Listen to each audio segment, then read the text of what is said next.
Hello,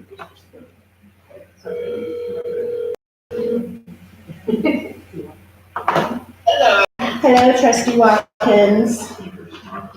So I can vote? No, because we can't see you. So I can't guarantee the public that you are who you are. But you can hang out with us. Just tell us your social security number and that'll verify.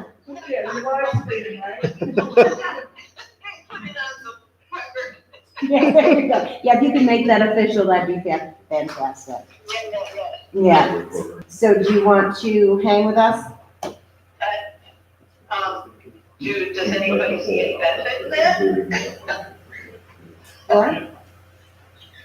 Did you hear what I The only thing I can think of is we are hopefully gonna set a 2020 State of the Village date tonight. said? Okay. If you have any input on that, last Saturday of January, first Saturday of February. And of course, we have 2 proposed local laws. I don't know if you want to weigh in on those. I'm okay with the tree, and the other one was, what was the other one? The veterans tax exemption. Yes, and I'm okay on that one as well. So, I mean, that'll be okay. There was one thing I did want to share. Somebody has hacked or is sending worm emails to walk-ins at Trumansburg, New York, to my village email. Okay. Saying that they're looking for authorization for a chiropractic bill for $3,000 in San Francisco. Also got those. Also got those. But I was going to say, don't anybody open them. If you're getting them, make sure that you get.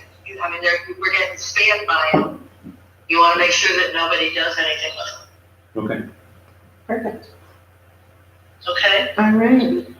Well, then I am going to back out, and unless, as long as it's not the middle of the month, or January or February, I'm fine. Okay.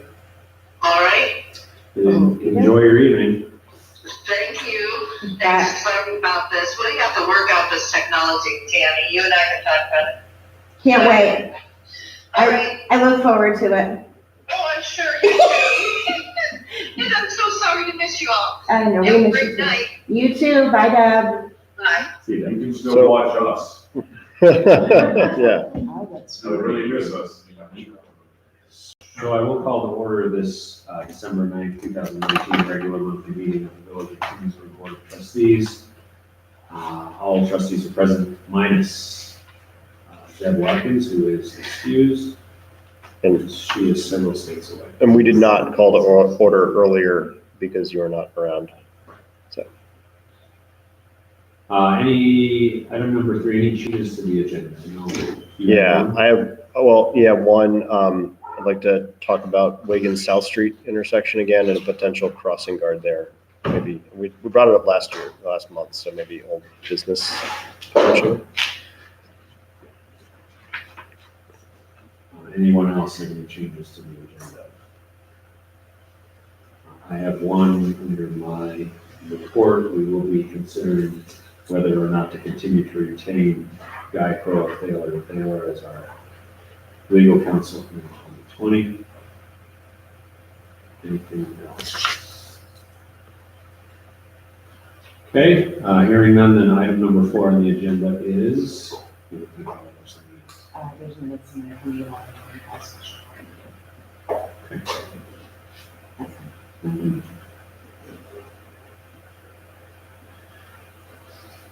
Then item number 4 on the agenda is approval of 2 sets of minutes, one from our regular November meeting, November 12th, the other from our special board meeting on November 25th.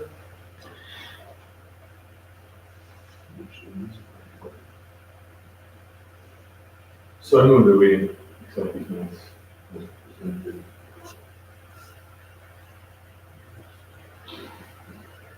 The motion, do we have a second? Second.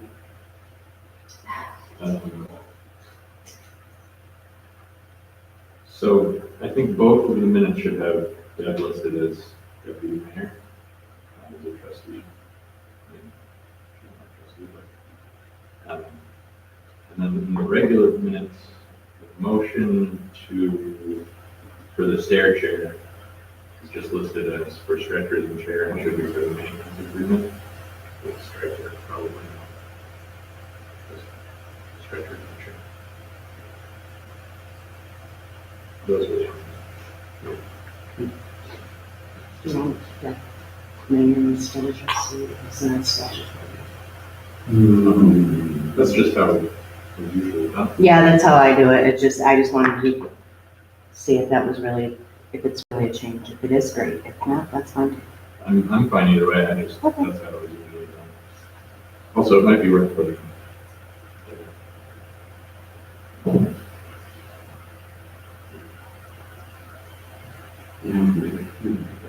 Consistent with previous ones. Sure. And that was for maintenance. Hmm.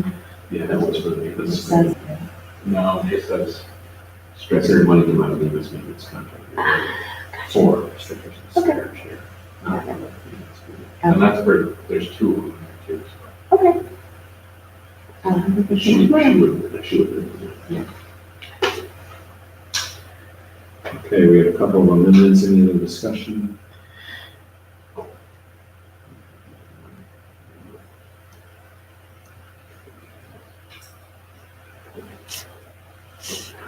If there's no further discussion, then all in favor of adopting both sets of minutes as amended, please say aye. Aye.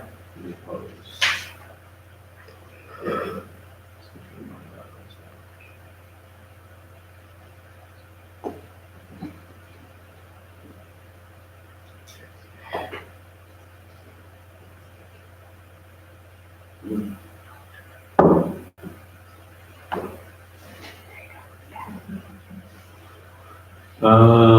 Item number 5, privilege of the floor. This is our first public comment period. If anyone from the general public has anything they would like to say, ask, or contribute, now would be the time.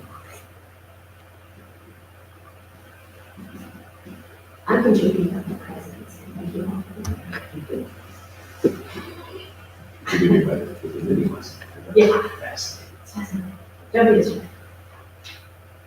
Anyone? Going once. Oh, actually, I might mention as you're talking about calendars that I think the Democratic caucus will be on January 26th. I'm not sure they can ask for That is correct.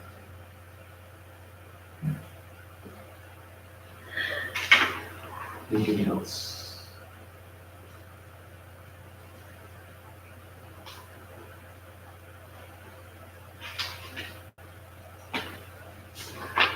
There is no other public comment, then we will move on to item number 6, which is a public hearing for proposed local law number 5 of 2019, which is the enactment of New York State Real Property Tax Law Section 458B. That draft local law is in the Dropbox. Section 458B, just for the record, is a newer, and by newer I mean less than 15 years old, I think, section of the property tax law which allows for a partial reduction in assessment, partial reduction in taxable assessment for those veterans who served during the period of time defined as code. Section 458A allows for partial reduction in assessed value for wartime veterans as defined in the statute by, going from memory, Spanish American War, World War I, World War II, Korean War, Vietnam, or Gulf War to present. 458B is from the period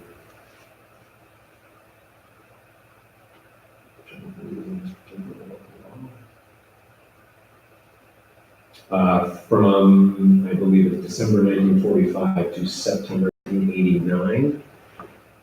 Don't hold me to that. And so the village has never actually been asked to adopt this. County assessment has not presented it to us, but it was brought to my attention by a village resident that we had not considered it, and so now we're considering it. So I would entertain a motion to open the public hearing on proposed local law number 5 of 2019. So, Second. motion, second, all in favor? Aye. Opposed? So we are now conducting a public hearing. If anyone in the room would like to comment or ask questions about this proposed local law, this would be a good time.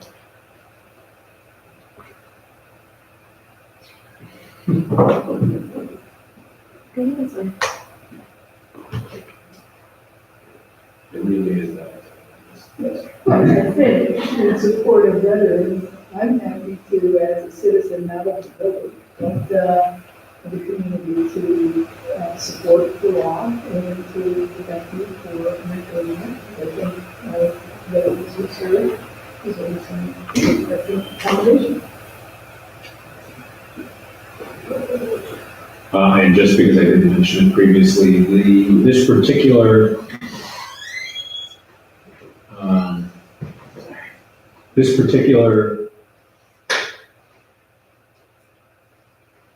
carve-out allows for a maximum exemption of 10% of the property's value not to exceed $8,000, multiplied by an equalization rate that Alden provides each year. It's not a very large number, but we'll take what we can get. Any additional, any other comments, questions? I don't know any of those local colleges. What was that? Everyone's like, you get paid for it. 458B is not widely adopted. Oh, is that A? And A.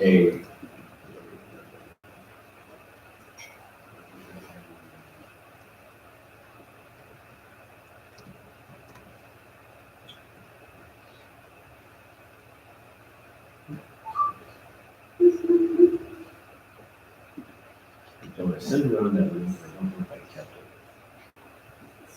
I don't know if I figured it out. Yeah, I was trying to look.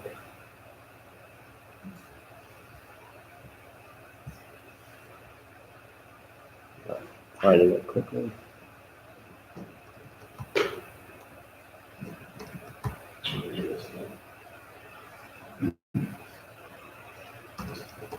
So 458A, the Village of Dryden, is the only one that doesn't have it annually. No, I take that back.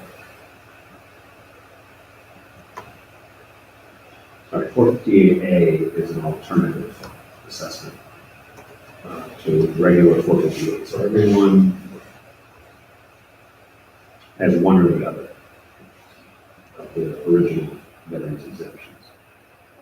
458B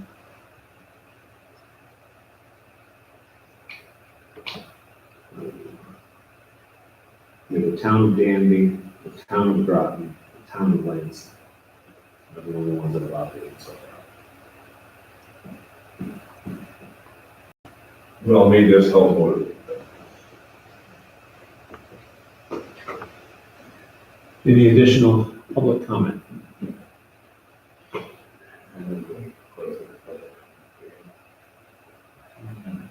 Motion to close the public hearing. Second.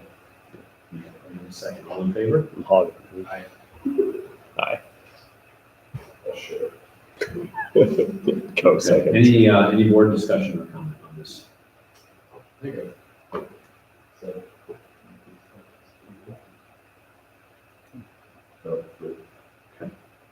Then I would ask the clerk to call for a roll call vote on the adoption of proposed local law number 5, 2018. Trustee Darfler, Yes. trustee Carver. Cameron, Yes. Earhart, Aye. and that's absent, motion passes unanimously.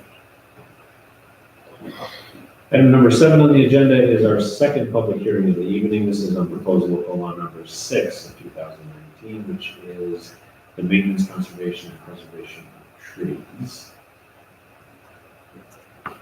What's wrong with it?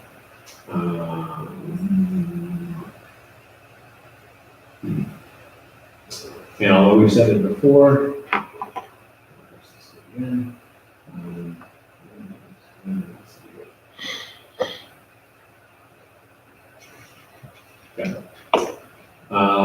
This expands on and further codifies some responsibilities of the village with respect to trees within the right-of-way or on public property that already exists in our sidewalk law.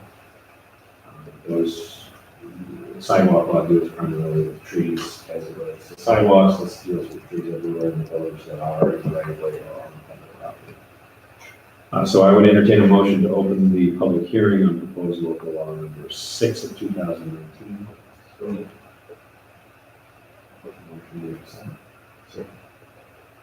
All in favor? Aye. Any opposed? So the public hearing on proposed local law 6 of 2018 is open. If anyone would like to comment, please do.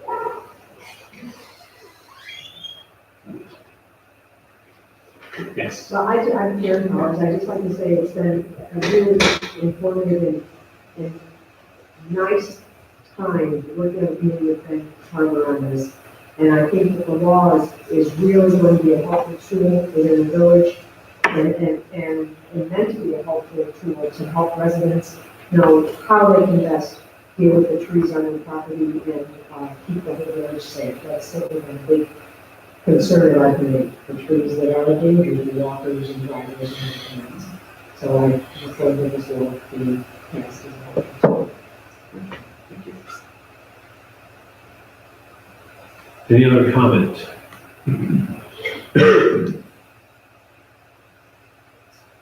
Comments or questions? Public trees.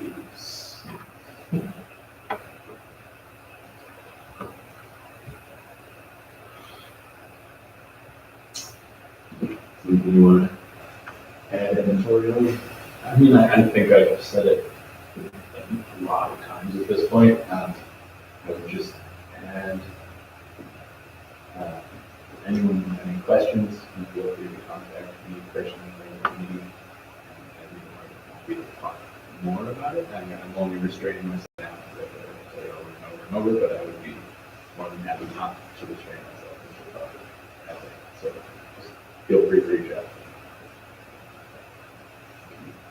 Yes. I'll do it. So you're going once, going twice, anyone else? We'll comment on proposed local law 6 of 2019. If not, I would entertain a motion to close the public hearing on proposed local law 6 of 2019. So, Second. all in favor? Aye. Word comment. Also, I saw the summary that you sent around, Ben. I really like that. And in general, not only just for this law, but I feel like more of our laws could use that, especially when they're trying to be very forward-facing towards the community. So I appreciate To be that. honest with you, I felt like before we had given Guy time with that law, it was fairly readable. But then the committee decided that when we got it back, that it was substantially less readable. So that was really a response to that. I mean, the idea is that it be as simple as easy for us. And the law is, but you can't really do it. So thank you for saying Yeah. that. That was a conscious effort. Yeah, no, I appreciate that. I hope it starts a bit of a, I don't know, it's not the last of its kind, maybe. I hope it continues It also something took there. a very long time. It turns out it's sort of difficult to digest. Yeah, no, it looked like there's a lot of effort there. So, is that going to be up on the website along with this? Assuming we pass it, is that okay? I'm not sure. It came back to you on that list. I'm not sure it did. I don't think you Yeah, would. I'll If send you it would, to I'd be Tammy, happy and to then we could include put that. That was gonna be my question. You put it in so you have access. Just send it to me. And I can type it No law. No problem. All right, then I would entertain a motion then to adopt proposed local law number 6 of 2019. So moved. Second. In addition to discussion. Thanks for that. It's a nice example of, It was what? I was gonna say, I'm glad.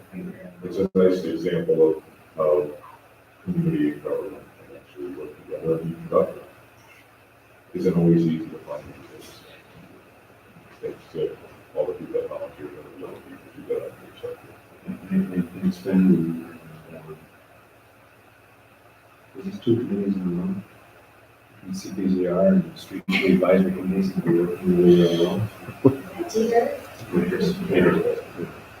Keep that under your head. It's a secret. Then I would ask, if the clerk to call the roll on a vote on the motion to adopt. You care for responsibility. I like that. I do too.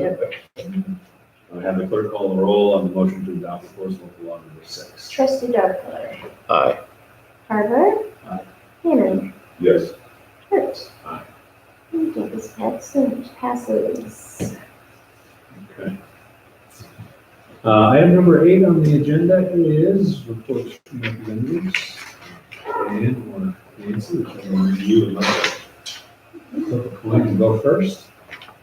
I'll go first then. I also wanted to lead off with complimenting Ben on the summary and the frequently asked questions and the distribution of that to committees within the town, as well as the wider public. So I thought we did well. That was really done, also, he provided with us. Well, but still, we just did it, and so that's good. And I have since sent it on to the rest of the council members, just so that they're aware, because I know that our committee has expressed some interest in having something similar in Toronto. If anybody wants to get an idea of what it might be, this would be a good example of that. So thank you. Couple items that I think are in the town and relevant for the village. As you know, we've gotten a grant to repair the cemetery road bridge, and that project, under the project manager, Michelle Wright, is moving along, and still at the design report drawings, and probably the beginning of the year is sort of the permit time, with the idea that the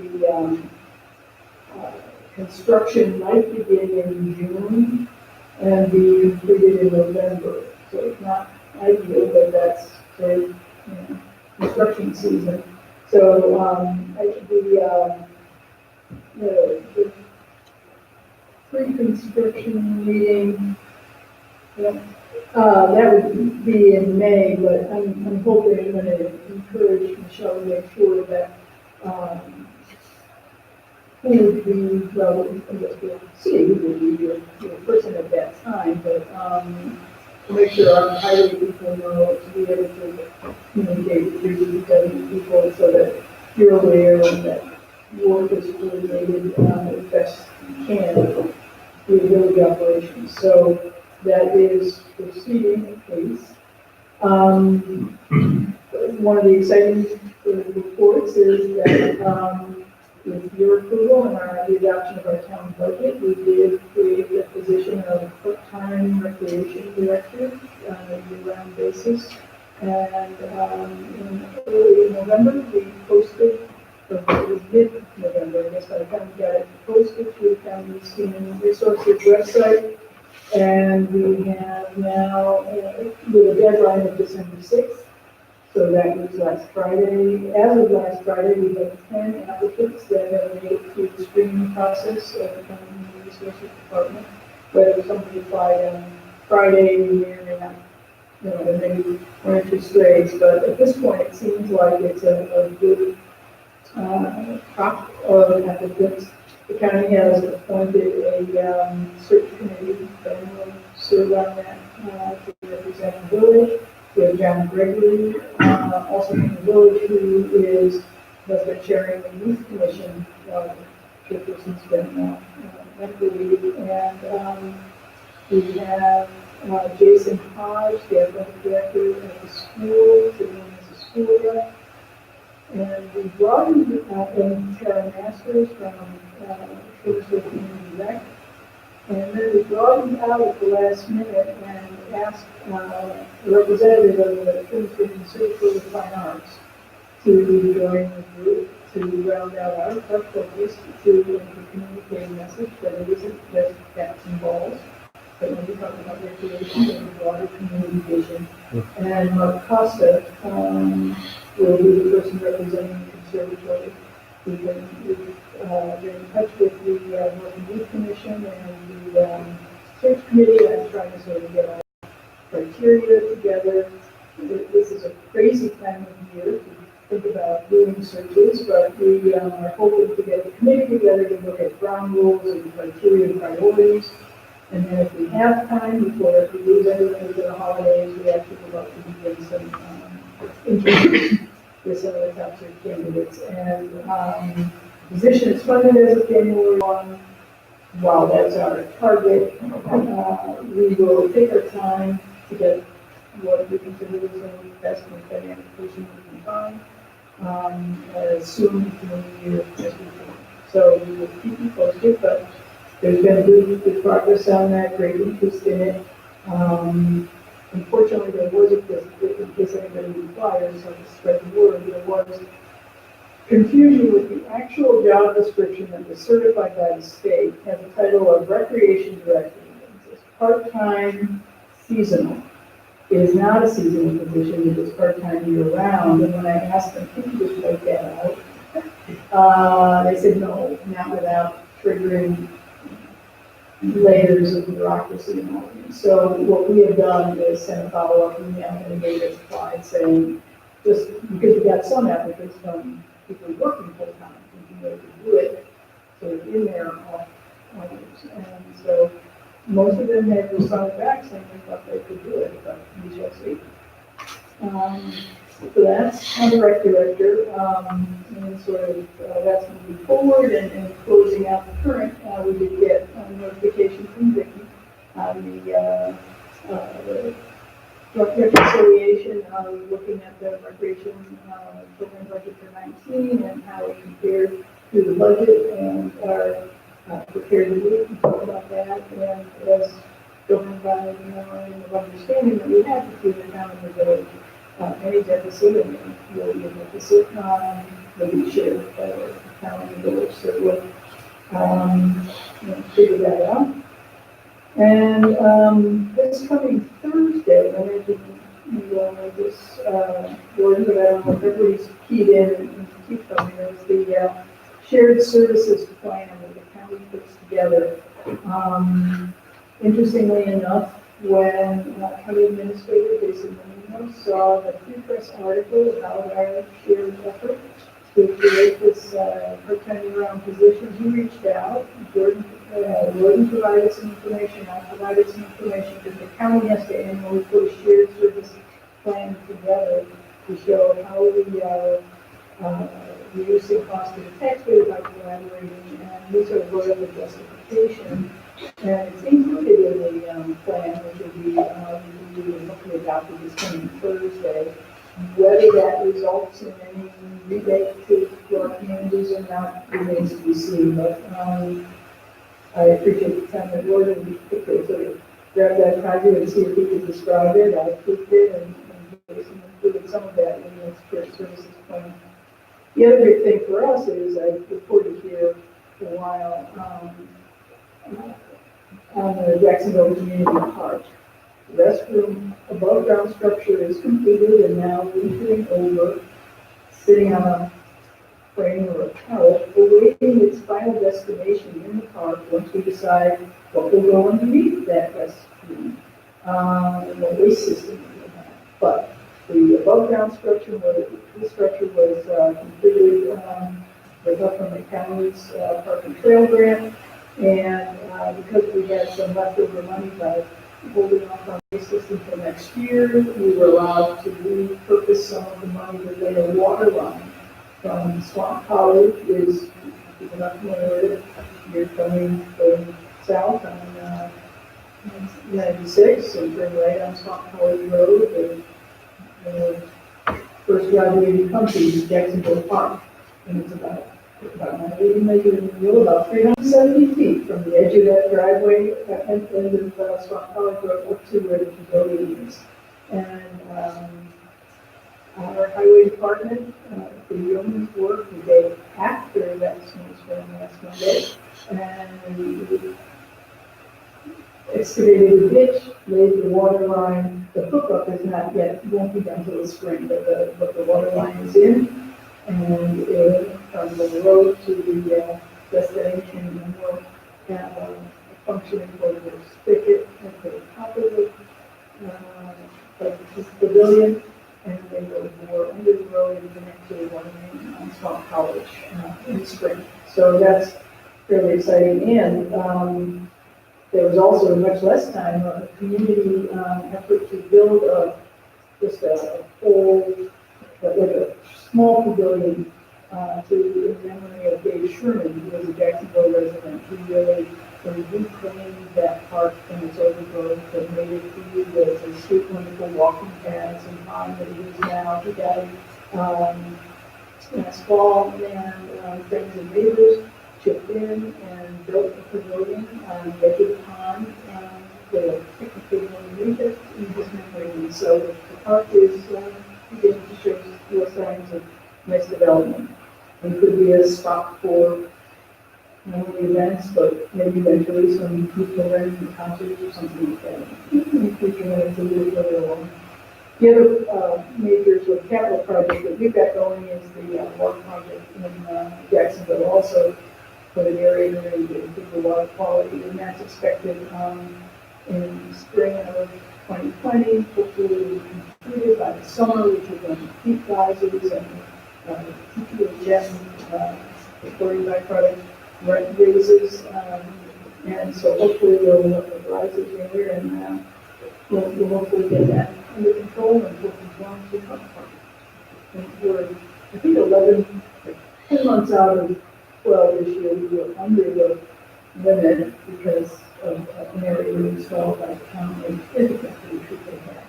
But when it went offline, and indicating the effectiveness of that, and for the second area, we now are fairly confident that we will be well within. So those are things going on. Good, any question?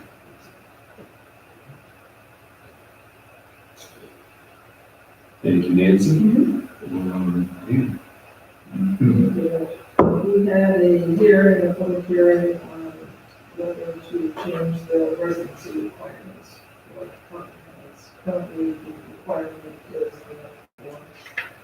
that Tompkins County department heads they live in the county.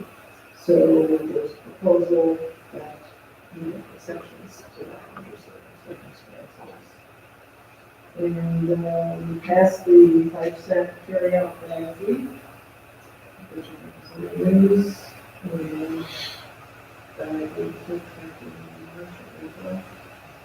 and we also had a hearing on a $10 million bond that the county wants to issue to the airport, and for private litigation fees, and that would be paid through the passenger facility charges, so that would be paid by the taxpayers. There, right now, we don't know if there's going to be any direct taxpayer fees that are going to be going towards the bonds, but we're trying to figure out as many grants as possible for the renovations. And the legislature wants us to be going out tomorrow to see renovations of the airport. So if we go there and take a look. We have a coffee company that's going to do a little restaurant before and after security, and so it's fairly new, and you're also going to have a bar there. So the long-term goal is to help them be more sustainable, and because there are other businesses up there in the park, is to be able to eventually make some free parking so that people want to just go in and go out to eat, and also eventually let them have an electric car hook up so you could charge your car, go get something to eat, and then you come back up. And, so we're expecting the governor will be coming, to look at the renovations before the end of the year, since he was we are, in the midst of forming a task force, affordable housing and landlord support. And what that is we tentatively approved in the 2020 budget, a person to help landlords, because what's happened with all the New York State increased regulations on housing, especially company with vouchers, people that have housing vouchers, a lot of landlords are looking at serving those folks. So not accepting vouchers, or increasing the rents, or doing different things to, anyway, just, not to say judgment, but to try. So there's a big chance that there's going to be less available for housing. So we thought we're going to look into, can we hire somebody that helps the landlords, because we have lots of people and agencies that help the tenants, but if you have somebody on the landlord side to help them go through the process so that they don't drop out of that market. So we're looking at that, and one of my requests for that was to have a landlord from the rural areas, not just from the city, because I think there's different aspects of housing. So there's no anybody, but we'll be reaching out to landlords also. If you want anybody that can contact them, but if they want to call them, that's for us. And that's only going to serve about 6 months to help us figure out how to hire somebody to do that. So we had a temporary suspending of the local advisory boards of assessment. We did that for 1 year. And since we didn't hear any complaints about that, we wanted to look at still saving that amount of hours, it was quite a lot of hours that saved of staff time on the municipalities and having to review those. So now we're going to do another trial of this time for 3 years. So please let us know if you hear any issue you want to hear about. And just following up on what Nancy mentioned about the Parks and Trails grant, I'm not sure if I mentioned that before, we extended that for 1 more year. Those grants, but it will probably be the last year, so if the farmers market wants to apply for anything, just keeping it up for that. Since it is getting to be close to the beginning of the year, we're going to be hiring a couple of new positions. Well, I'm sorry, 1 new position, which is our diversity officer. So again, just tells me the people, you know, they might be interested in that. And then replacing at least 2 people. Our PR director is leaving, and our HR director has already left. And you can look at our company website and the next couple of other positions. And also following up, since you mentioned the veterans. If folks don't know, to give some people here in the community, we have a veterans officer now to help veterans with just about anything that they can need to access services. And that person has been busy from the get-go, so it seems like there's quite a bit of need. And that's it. Any questions? Who's your interim HR director? Our interim is Lisa Holmes, one of our administrative deputies. Thank you. May I just say to Ann that in the course of getting our job description posted, Laura Green, who is the deputy, was very helpful. Also, I don't know a lot of the state rules, but I talked with her and the process went smoothly, and we were able to use the database to sort of keep track of things, so okay, it's good to know.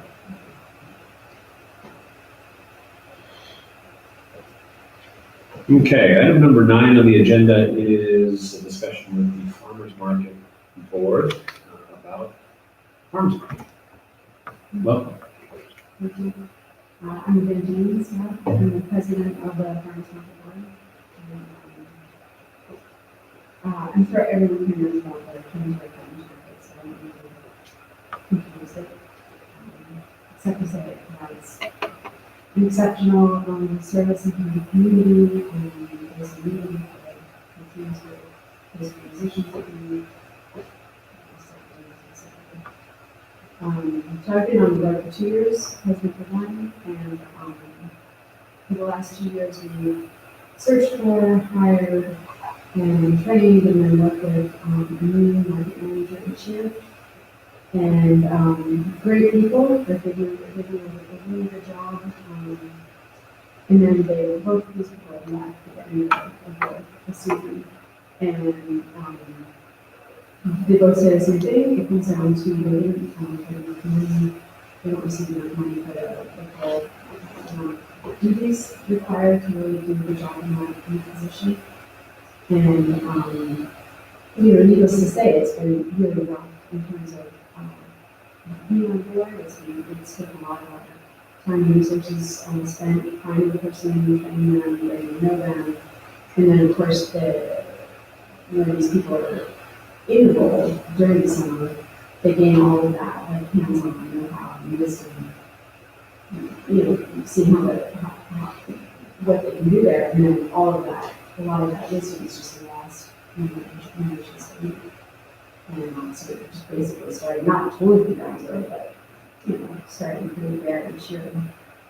And it just takes a lot. It takes a lot of our time. It takes away from what we could be doing to do other things for the market. And another point is that when the market started, I wasn't there, but the position seemed more as like a seasonal internship sort of position.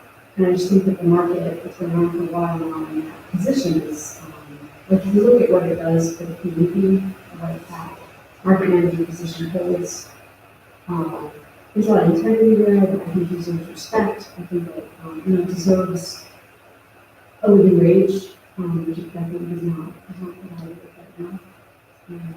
And if we could really get into someone in there that felt it was worth their while to live 5 years or something like that, I don't even know what that would be. A lot. So basically, we're here, to have a conversation about that. And also, this year, what we would love to see is to increase the stipend from 4,000, which it was last year, to 6,000. And that stipend, even with the amount of duties required and the hours required, that will not even come close to a living wage. So, and then beyond that, I think that Brandon can probably speak about some ideas that it might work in the future. I'm the board, and I'd just like to mention a couple of things. One is that the persons that is in this position has shown to spend somewhere between 8 and 10 hours a week during season, which is 25 weeks.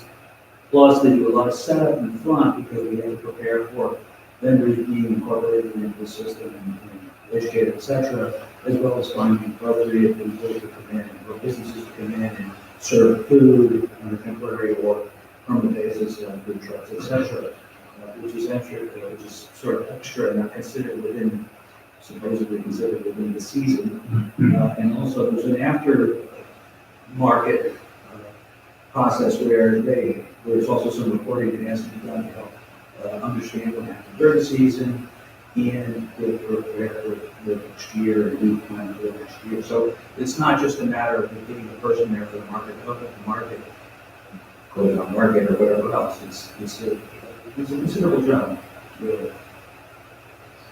Yeah, so I can say a little bit. I've been going to a couple of the board meetings for the market recently and kind of observing the same things that Evangeline had just kind of mentioned. And I think there really is this tension between, as you mentioned, the kind of, it started as more of a summer intern, and I think we paid it in line with that. If someone were just there for just the market season, just kind of opening and closing and maybe doing some kind of social media around it, that might suffice for the kind of stipend we have. But it's more and more, this position is growing into, as David kind of mentioned, closer to a year-round sort of position that has a lot of extra kind of duties, and either needs to be scaled back to that kind of summer internship, and I think that would reflect in how the market kind of reacts and behaves, or kind of understand what this position is and really give it its due and kind of grow it into where I see the market growing and where I think it's grown over the last number of years into a real thriving kind of establishment, but that requires kind of a larger investment. So one thing that Gordon and I had talked about, we talked about this last week, is the idea of kind of front loading that, paying more upfront to create this market manager position, kind of elevate it to more like a director position that could really take on growing the market, focusing on the market, and in part, as part of that responsibility, an eye towards growing the market to a point where vendor fees, other advertisement opportunities, certain grants, whatever it might be, can come together and kind of bring our spend as a village back down to where we are right now. So the kind of idea of like, let's put up some money up front for a couple of years and build out a plan to bring it back down towards where we as the villages are paying kind of our it's set to the market, but that there's now a more year-round of part-time, but year-round kind of position that can really give its due as is needed for the market, I think, at this point. And can really support it in the way that I think it needs to be supported. So I brought that to Evangeline and she brought that to the market board. It sounds like there's still a lot of conversation about, is that appropriate? Is that something that could be acted on this year, or would it make more sense to have the year to kind of talk about what that would be, kind of firm up the idea there, and maybe bring that ask back to our board next year? So I think there's still a lot of conversation that's happening, but I wanted to kind of have this conversation here with our board now to just kind of get a sense of the temperature of the water, where people are at, as we have this conversation kind of throughout December, and maybe bring it back again in January and see where the market board is leaning as far as, interested in that kind of approach, the larger kind of approach. And if they are, would that be for the 2020 season or the 2021 season? And then if we're interested in that as well. So there's kind of a couple moving pieces there. I think as it stands today, just as is, it probably deserves, some amount more as we go into budgeting season. I think we should have that conversation. The ask is for, to bring it up to 6,000, and we can have that conversation. I'd also like to think about what that conversation would be, is what if it went to maybe 10,000, with the idea of bringing that back down over the course of some period of 3-ish years or so, back to where we're at right now. So it's kind of a one-time investment, as it were. So curious what people think. Yeah. Yes. I don't want to cut my last note back and forth. I think it would make more sense to consider an advanced kind of remuneration for that person and growing that position if the position is grown more into the community. In other words, if there's more liaison work between where the village wants to grow economically and population-wise, and you can leverage the market is as part of a destination for Trimsburg. So if that that should, I think, be part of the consideration how we make this really work. Because it might be possible at some point that you don't want to take the money back. That makes that much sense, that you're doing enough that brings enough economic increase and gets the population to the community, that you keep the position where it is. Well, I think the hope is to always keep that position as it is, and then it's a conversation of who shoulders how much of which burden. But yeah, I think you make a good point. If it is somehow providing a benefit that is, so above and beyond where it is today, we can have that conversation certainly down the road. I think the starting vision is to kind of have this trajectory back towards stasis where we are right now. But obviously, as things grow, that conversation continues. So when Ben and I met last week and talked about this, one of the reasons we wanted to start this conversation in December rather than in March It's because this board, village board, needs to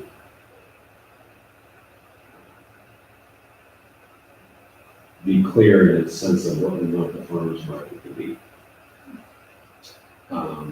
My history with the farmer's market goes back to 2007. So, over the last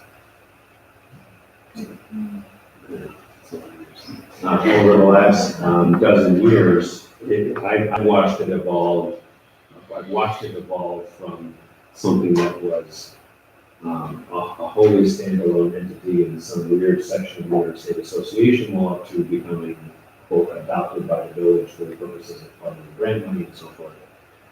But there's always been kind of this, we value the market and what it does for the community culturally, but we really don't want to spend too much money on it.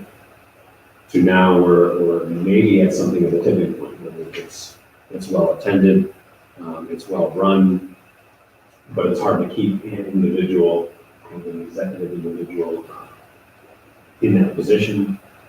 So if we're going to continue, and this is what we talked about last week, if we're going to continue the kind of semi-hands-off approach that the village has always had, and we're happy to have the farmer's market, we're happy to co-sign grant applications, but when it comes to actual tax dollars, I hear from some members of the community that we're not at the go, we can't afford that.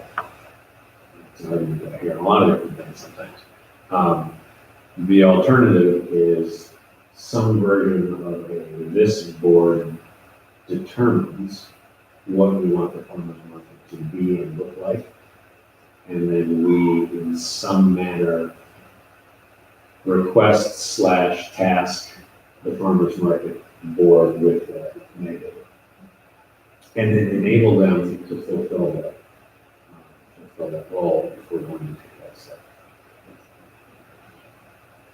And that's where we kind of left it last week. And so now those kind of things, of course, involves the spending of money. It has to be decided by this board. So this is an opportunity, I think, to kind of, as Ben said, get a sense of what the rest of this board feels, because that will drive the conversation over the next month plus. With respect to what's the farmers, what do we want the farmers market to look like, not just in 2020, but in 2030? And how do we look at that? And me personally, and this is just a function of their personality, I'm on the table about it. I'm not a fan of, we should do this in 2021. If it's something that's worth doing, then we find a way to move in that direction tomorrow, not 1 year, 2 years, or 5 years from now. And I admit that that's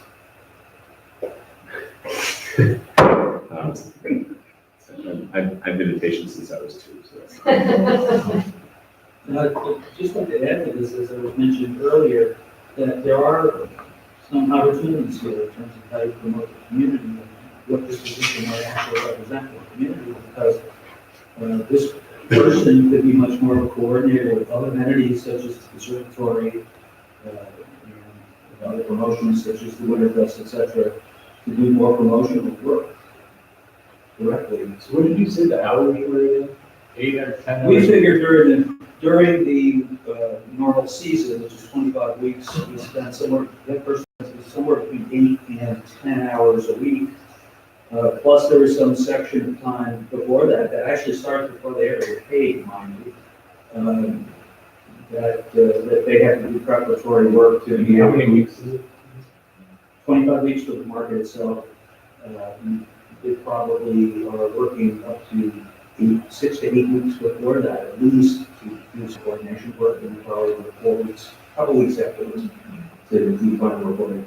And that time per hour, that you said, I think that's what they put in now, but there's a lot more that can be done. But it's not. Yeah, I think when we spoke about this last year, we were looking to get close to a living wage for more of that kind of 10 hours for the 25 weeks. And I don't think what, at least for me, I was still kind of new to this position and liaison with the market. I wasn't clear on really the role and responsibility beyond just the kind of open and close the market, put some things on Facebook, that kind of a thing. And it really is, when you think about getting musicians, music sponsors, vendors, all these different kind of pieces around it, dealing with, there's a lot of grant work and kind of management of it, and sometimes falls on Vicky, sometimes falls in different places, sometimes falls on the floor. There's a lot more that could be done, and I think in part a lot of those loose ends spray around because there's just there's a lot on everyone's plate on the board, as there always is on every board, and there's not enough real hours kind of devoted to that position. I mean, I think, and again, this is part of what Ben discussed last week. I think if we think of the position, I mean, if you think of what the farmer's market is becoming and has potentially become, where your manager slash director is essentially an executive producer of something that is creating an event that will be for 25 weeks, they should be working now. There should be someone who's aligning with vendors, looking at grant applications, making sure the musicians want to come back. If that's what the village's kind of vision for what that market is, if it's just as it has been in the past, this is not me being me, this is, I'm not trying to be flippant, as I sometimes can be. There has been an attitude in the past that, farmers market, keep a farmers market going, fantastic. If not, then it's beautiful useless. If that's kind of the will of the board, I mean, that's a very different conversation than wanting to drive for the future the weekly production, which could involve something very different in a few years than it involved in 2015. Who knows what that landscape is? One of the things that was actually very opportune this year is that we had a special event for grant. And there should be plans this coming year to actually do more community outreach to different entities and actually into our communities to bring more of their target events to that venue. That takes more work, for sure. And we ran that event, we're grateful to It was a the kind of wonderful, cooperation it that we was got really from the market. great. It was probably double the attendance of the market at least. In one shot. Nick is bringing Durand in suit as a. I know. And if you think about it, when farmers markets, and the reason why there's a carve out in the law, which I forgot the reason, when farmers markets kind of came to be, there's no such thing as this. So the whole weekly event of what a farmer's market is becoming is very different from what a farmer's market has traditionally been in the world of America. But it's every day, every week when I drive by, there's a lot of people there. So that's what this board needs to kind of get a feel for. Do we want to let it evolve naturally and we'll throw whatever money we feel like money at that year? And some future board might say 6,000, about 600. Or do we want to drive some type of vision?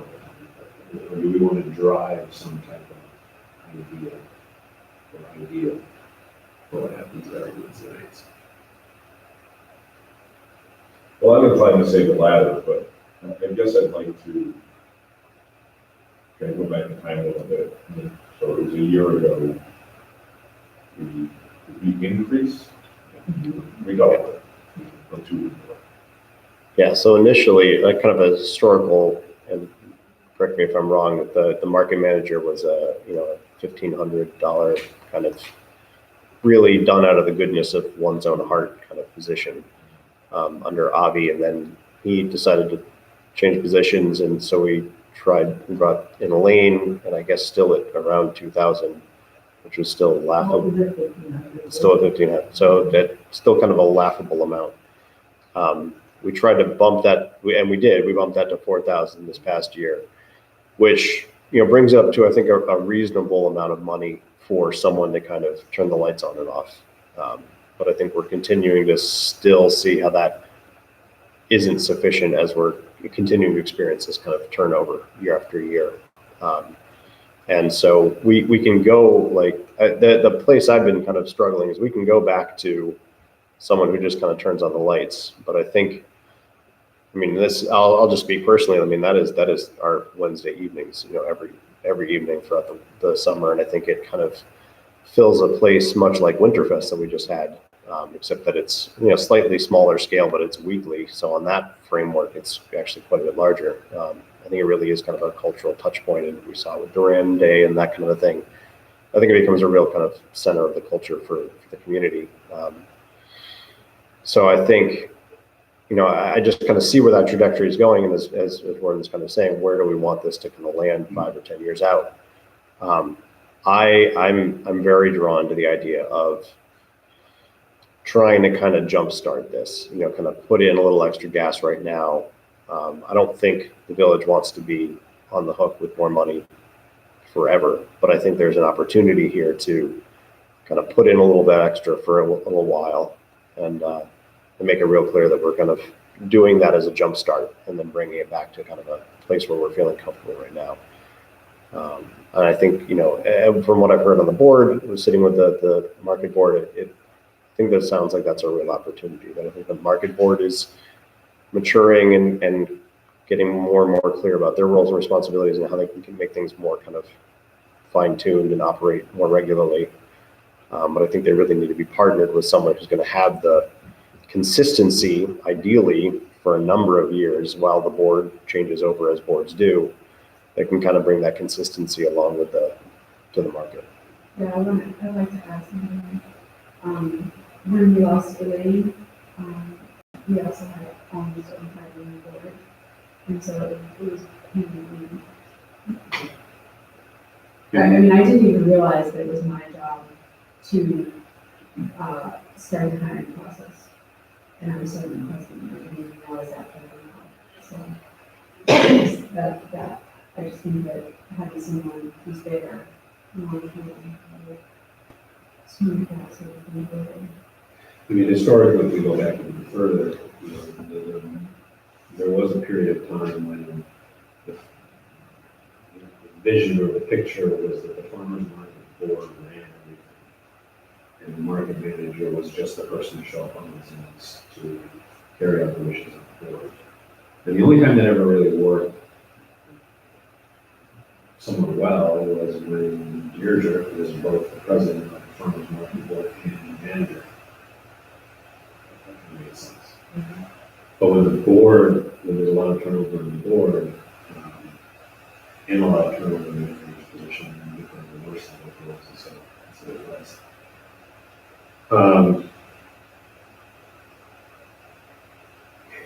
Short of making the market director a village employee, which we have to write the job description for as it exists. Maybe we'll be able to get one application. Was it just the kids? Yeah. Try to get that. Yeah. Which, that would be kind of the ultimate village saying, okay, this is what we're going to do. Create a position that's going to be a village employee in the face of this. I'm not necessarily suggesting that, but that's kind of it. So if the one extreme is you guys will figure it out and here's your site of governance here more. The other extreme is here's a $20 year-round position we're going to create and then money that we just discovered. And then this person can replace the board. Somewhere in between is what we're suggesting we find our way to. Well, I guess what I'm trying to get to is we went from 1,500 to 4,000.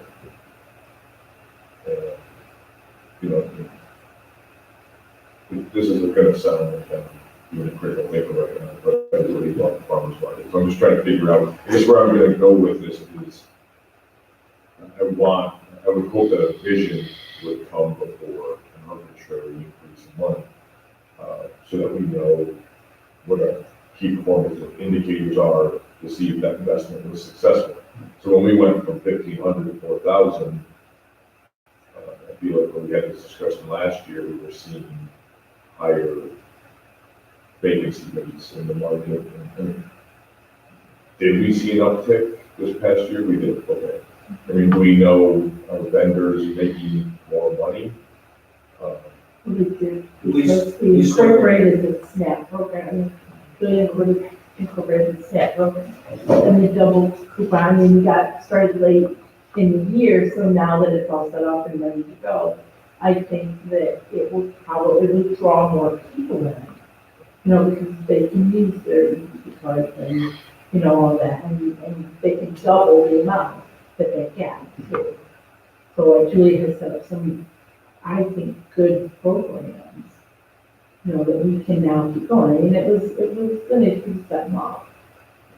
Well, I think you make a good point, though. I think it would be important, you know, if we, you know, we're not making any decisions tonight, you know, the real conversation is in January at the earliest. I think it'd be great to come back with more of a, you know, here's the next 3-year plan kind of thing. Here's where we're going to try and get, headcount at the markets or something. And as that grows, then we can bring up vendor fees because they're making more money, so they feel comfortable spending more money, and whatever other levers that we have, or the market feels that they have to make that plan. But I think that'd be a reasonable thing to have a conversation, you know, a little more detail on that plan before kind of signing off on, for sure. Yeah, I mean, I certainly think the potential is really high. It'd be great to have a broader discussion if the village gets more involved, which I'm certainly would be in favor of if we get to have that discussion about, you know, what do we really want it to be, what's the 1, 5, 10, 15 plan, what it's going to be.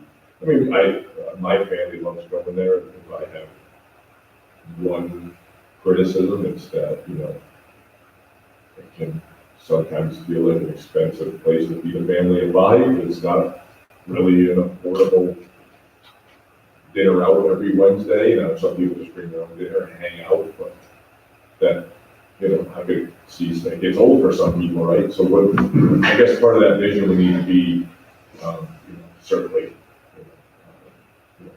it's kind of weird. I think some families are probably in between the staff benefits and the never going to qualify for that, but it's still a little costly for people. Well, and it's a good point, because it is expensive for people who have SNAP benefits as well.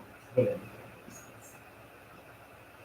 One of the things I mentioned to Ben last week was, if, again, it comes down to what does this board want to do, I think what I'm hearing is we want it to be well, right, and so forth.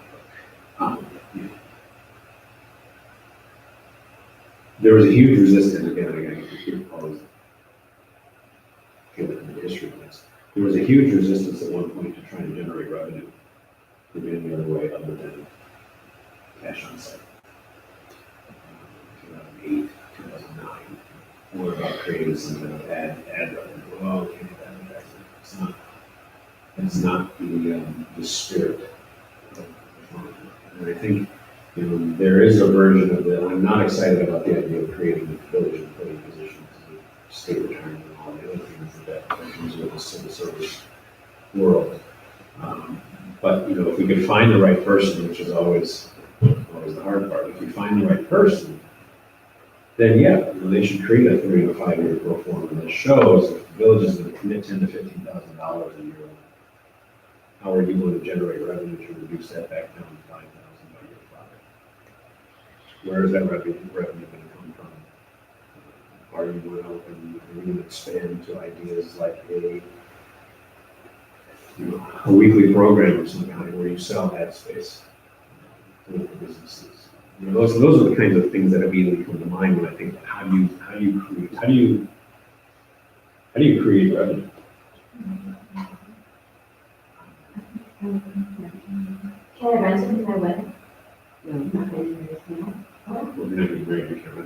Come on. So the farmer's market, do they generate revenue from the weddings that are held there for weddings offsite? The village does not collect rent because we are not landlords and we can't afford to have employees sitting there waiting to take care of bathrooms and that kind of stuff. So that if the farmer's market is wedding, that would be just a separate situation for that farmer's market to be a town. They're very different animals. First come, first serve. Yeah, I was gonna mention that we run into this before, about taking some of the calls from Google My Business, et cetera. We have the way I look at it, we don't own the property. And therefore, however else the property is used besides Wednesday, in fact, there's nothing to do with us as long as hopefully everything is in place when we start up on Wednesday. So it's not that would be another issue, and that's part of the issue that I'm sort of bringing up earlier about what do you want to do, right? I mean, how much do you want to promote Trumansburg, and how do you want to promote it to what end? So you pick your KPIs, et cetera, for the community, and you should fit into that set and help promote it, and maybe you promote it in ways that make it more sense to fund this position for the general purpose of the community. So I'm just putting it out, since I'm, I think, generally on board with increasing the stipend or our contribution in one way or another. I'm a little bit reluctant to have this board be more involved in planning. I think it would be one thing to have a vision in the sense that we sort of define success financially or in some sort of very owned way, and so this is what we want. But I don't want it to turn into our board telling their board to tell their manager. It becomes a sort of, that would be my only reluctance is sort of us being very, very careful about how we define vision and that way would be, I think, somewhat limited as far as just the scope. So right now, if someone wants to use that space, you just get a permit. But Actually, Just there's show people up. there. It's a park. Yeah. I mean, if there's I don't want to say this because it just sounds silly. It's first come, first served. We do not run it out. We have issued permits in the past if someone wanted to do something like, oh gosh, I'm trying to think. I had somebody call me to actually have an event don't there. come here. Other than the next thing, I said the village office. Right, and I said to them, you're welcome to use our park as you feel fit, take your garbage when you leave. That is as simple as it is. The yard sale, do they do anything? No, because that's kind of a village event. That's so- right, yeah. Yeah, so there just isn't, there isn't a time where we earmark it for anybody or that we set it aside for anybody outside of the village lights. So then is there a discussion we had about us creating a more official policy about? No, we had one or two, something like 2009. There was somebody who did something in a birthday party or some private issue that we just didn't fill out, especially for that. The justification for that was what we do with the meeting in the fire hall. We're still not going into it. We're still going to generate revenue. I could see a situation where someone wanted to go out and to use it for that. We would probably approve it as we charge for it. I don't see there's. And we're not gonna close it, and we don't close the park to anyone. Do you have any criteria for them bringing their own insurance? Their insurance? I mean, it's a park, I really don't think of that. If I went to organic, I wouldn't think about it. I just- Well, village law, so village law prohibits, for instance, consumption of alcoholic beverages on village property without an event permit. Okay. The event permit requires, in that specific instance, the event permit requires a liquor license with additional named insurer for the village. And they're not parks like. So it's pretty, that part becomes pretty restrictive. Right. That was, I didn't know that, yeah, I think it's, oh. No, I've never committed a liquor violation, I promise you. We may have talked about it. Pre-buildings. So is this suggesting that if we were to permit things or charge for things, that we have to employee there, is that what you were Well, saying? so let's use the firehouse because that is the big one that we deal with. So if, let's say Anne is a private resident, wanted to use it for a birthday party, and her Aunt Alice is walking across the parking lot and she hits ice and she falls and she breaks her hip, guess who's responsible? And than the village. Because we rented our facility, we didn't have anyone maintain it, we didn't have anybody make sure that it was safe, we didn't, I mean, you become a landlord. So the village stopped 10 years of events, stopped allowing, private events. The firehouse, with the exception, is if you are sponsored by a fire company. What happens if someone's running around farmer's market right now, not on a Wednesday night, they don't have it out there, and when the roof's collapsing on it? I don't know, I'm not an insurance agent, I'm a village clerk. I mean, no, I'm just wondering. I don't know. Would we have a liability? Should we okay? So to bring it back to the farmer's market position. Well, I mean, I think I'm just trying to get a feel for, where we are, where are we properly involved? Right. Space versus what happens on Wednesday night, but that seems to be. Yeah, what, Well, and the reason why it matters here is because the reason why we're even having this conversation is in 2007, or was it 8? 2008, there was a Busy couple of years. There was a resolution that the village adopted to formally adopt the Trustees Farmers Market as a wholly owned entity of the village. Not an department per se, but the village was an event, not just a farm. And the reason why we did that was because someone stopped providing grant money because it wasn't a municipal fund.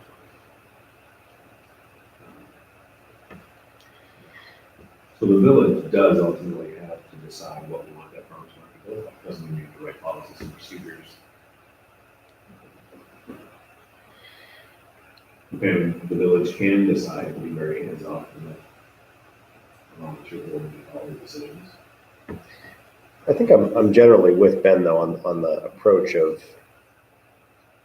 if the market board's in favor, because I don't want to kind of shove anything obviously down anyone's throat, but if we go for this kind of broader position with a larger stipend, I don't want to get into the nitty gritty of the details. I think generally saying, here's the idea, here's where we want to see it in 3 or 5 years, maybe a couple of KPIs, probably mostly just around funding, what we'd like to see, and then to the board and to that person who fills that position, here's your kind of general marching orders. I don't think it needs to be any more prescriptive than that, really. I think that's just kind of has to go hand in hand with the idea of radically jumping up the stipend, right? By looking at it in some perspective, we've gone from 15 to 10, 1,500 to 10,000 potentially in a couple of years, and that's a large jump, and I think it demands kind of some guardrails around that. But I don't think we have to be particularly in the details either.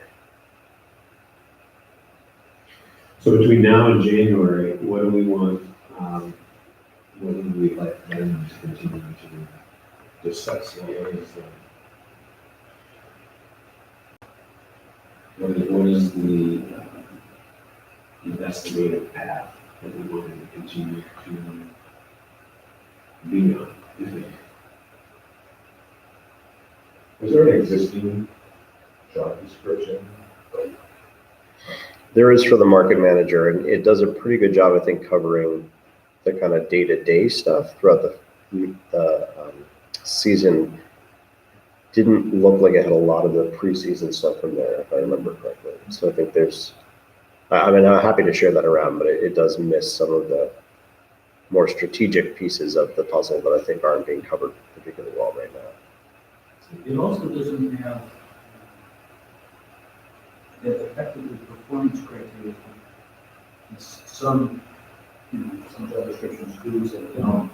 But this goes back to the idea of having KPIs about how you want to grow the community and how you want to grow the economy here. Because you should somehow support that.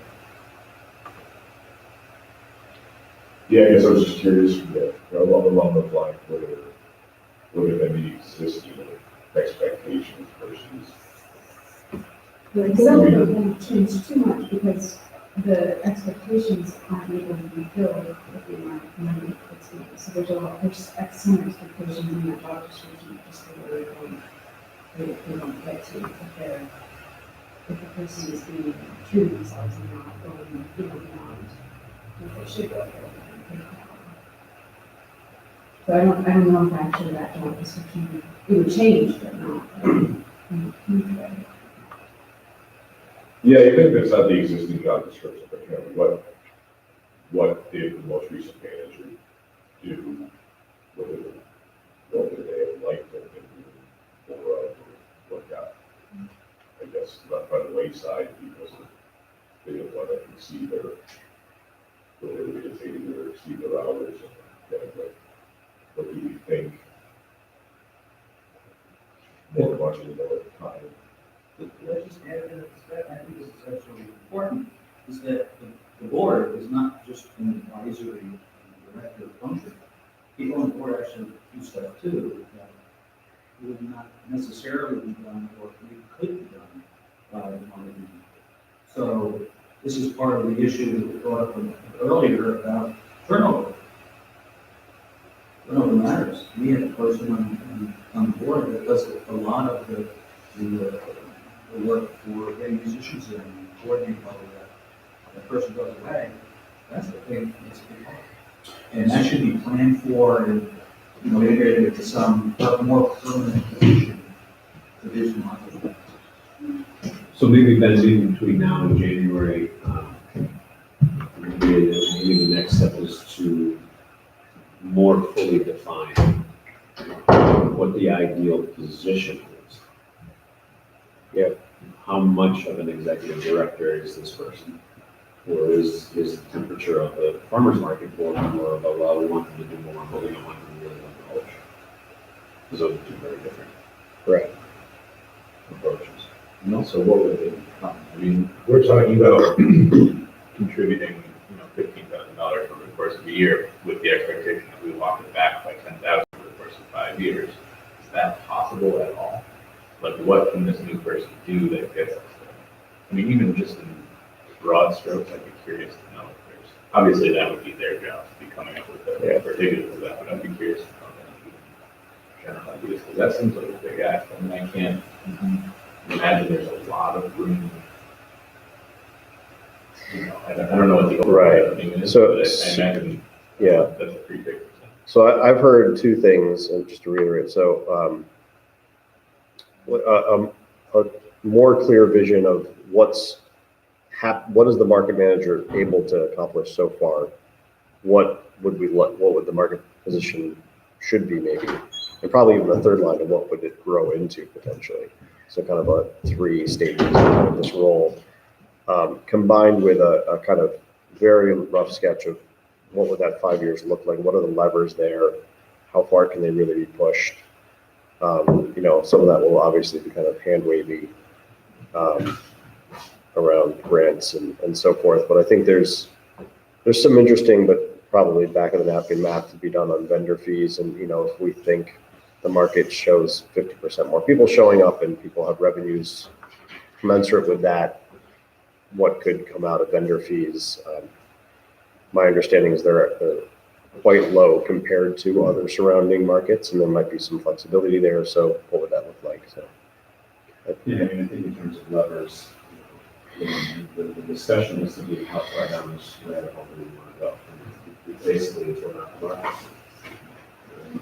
It's grants, fundraising, advertising, the foot traffic.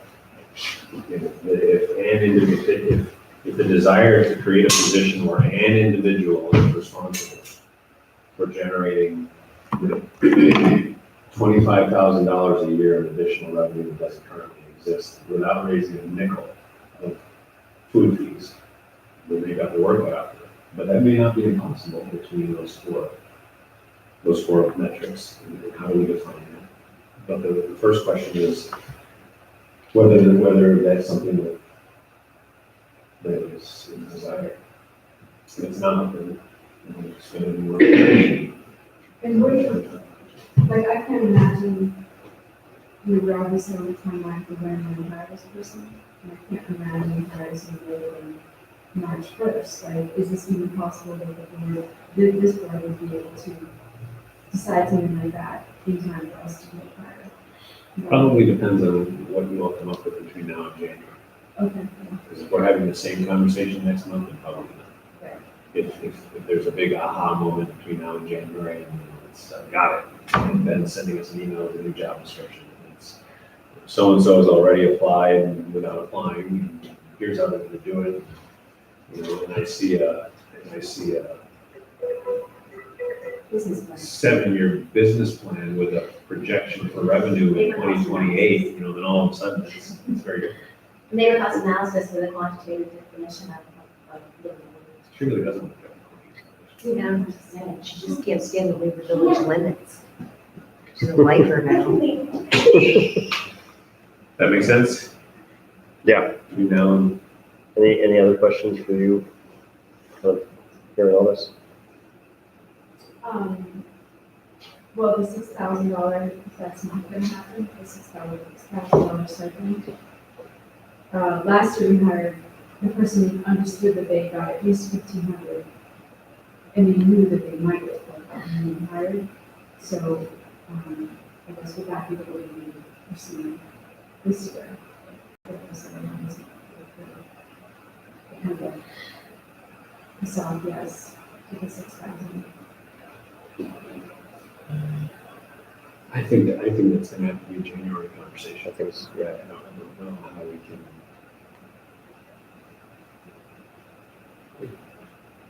Look, I mean, the village budget is what? The general fund budget is what, 2.1 million? So I hate to be the guy that cries over $2,000 out of 2.4 million, but there's gonna be an email in my inbox the minute we pass it that says we tripled the farmer's market manager's salary. We have to see what the discussion looks like in 4 weeks. I think part of that, the exercise in understanding what was the market manager able to do, what didn't get done, I think can help inform that as well. I know some of the conversation we had at the board meeting is if it doesn't get to 6 or stays at 4, doesn't get all the way to 6, is that, can we still manage that? Can the board kind of play around with it, right? Like, I think having a clear understanding of what is 4 versus what is 6 look like. You know, if it looks like that gets a month beforehand to do more stuff, and that's important, you know. So if we can have a little more detail around that, I think that'll come out of kind of helping clarify the actual role and the kind of levels of that role. So I think that can be a January conversation with a little more information. Yeah, I mean, again, I've asked a lot of questions, but it's not gonna take much to convince me to add $2,000 to this thing. I guess where I'm coming from is, what can we make it look like where I want to pay $15,000 for this person? You know what I mean, like, how can we get it to be a real destination kind of place, a vibrant part of village culture as we think about the long-term vision of what the village is going to look like, potentially new housing and new businesses. So that's going I'm hoping we push ourselves to think about how we can keep pushing this forward, not just say, well, we think just raise it $2,000, somebody will stay more than 1 year. So it's going to be an awesome place. And like I said, if we come up with that vision, again, I'll throw $20,000 at this, but it's going to make that kind of impact. We're going to have a great venue for the village that really makes us stand out further. Sort of bring up the issue about what you want to do for the community in general. Yeah. What other organelles do you have here that relate to that level of development of your village? I mean, obviously, you're dealing with Family Square, with people and stuff like that, but you have to have some kind of growth orientation, even towards business, even if you can't be directly involved in businesses per se, other than wanting to collect taxes. you know, you have to make it a great place to be. So what else are you doing? You know, the farmer's market tries to make it a great place to be for what it is. But- You're inviting me onto my favorite soapbox. I mean, the primary responsibility of any municipality is services. If you don't have good roads, good sidewalks, good police departments, good fire departments, good EMS, good water, and good sewer, no one's gonna wanna be there. So that is the primary responsibility of this government. Now, we have an active chamber of commerce who is in their own process of redefining themselves, because they have started to realize that a fifth of the way through the 21st century, they've started to realize that it's the 21st century, and rubbing elbows at lunch events doesn't really help drive foot traffic into your business storefront, which may or may not be viable in the first place in the internet economy. So they have started to redefine themselves as more of a marketing promoting arm for the region, which can only help everyone. And the village, as a member of the chamber, is certainly very supportive of that. But how many, it's one of those things every time I hear, I don't get too far out of this, but every time I hear any politician running for anything from president on up or down, depending on your opinion of who's in office, and they talk about what the government can do for business, I get awfully squeamish. Because, you know, there's things we can do to hurt business for sure. How much we can do to drive foot traffic into Little Venice or the new salon is, I think, somewhat limited. But with that being said, I think it is important for this board to decide what, if we had our druthers, what would we like it to look like? And is there anything we can do to help that? There are certain things I'm sure we could do to hurt it. But we want to avoid those. So I think defining the role of this magical person that we hope applies for this position is probably the first crucial step. And I think I'm generally with Keith, is that I think sense I'm feeling here is it's a little bit better to look big picture, so to paint a broader vision. I mean, if we're already going to put in another $2,000 with maybe just kind of status quo, you know, why not have this conversation? Where I think we're kind of leaning is let's think a little bigger, be willing to put in a little bigger, and maybe at the end of the day that comes back down to that 6,000 or that 4,000 anyhow, but we've got a lot more to show for it. So I think we're in an opportunity where that might make a lot more sense. So I think we've kind of got our marching orders around clarity on the role and a rough sketch of how this might really be feasible financially. And we can kind of bring this back in January and have another conversation. Just like to reiterate, since I'll be going back with cohorts here to the board, we're very interested in growth, but you are very cautious about the level of involvement that we can go beyond services. We don't want to be director of what in effect is like a business promotional function.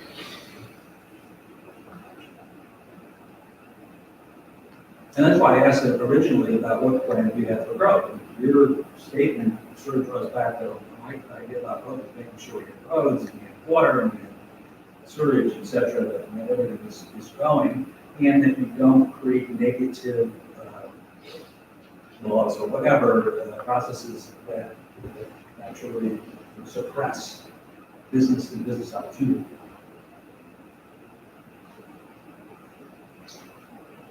Yes and no. I mean, I think that's slightly less nuanced than if you really want my full opinion on growth in the village of Trumansburg. I mean, there are certain responsibilities that I have and that this board has to maintain an environment where growth is possible. I won't always agree that it's our responsibility to find a way to create growth. I think those are two different things. And when you're talking about something that is culturally very significant, like a farmer's market, but at this time, we don't have have a way to know how economically significant it even is. And then we're out into a much more nuanced conversation about what, and I had this conversation this spring with Don. The things that I think are important to the village that makes it what it is from a character perspective won't be the same thing as the next person, or the next person may disagree. I think the farmer's market is important to the village and the community culturally. That may or may not be an opinion that's shared by others. And so it gets back to, when I make a decision, I try to make a decision from the perspective of what is in the best interest of the village. I believe it's in the best interest of the village for the farmer's market to thrive. But there's always a point where there's a diminishing return to what this board might do to try to promote that. And we have to decide as a board, where is that line? And where is the cost benefit to any dollar that we might want to contribute to that issue? Anything else? Well, thank you for your time. I look forward to hearing what conversations develop over this between now and January. Thank you. We're almost right back on time. Almost. Item number 10, reports from our various board members, starting with fire, CPZR, and I think we've hit the farmer's market sufficiently.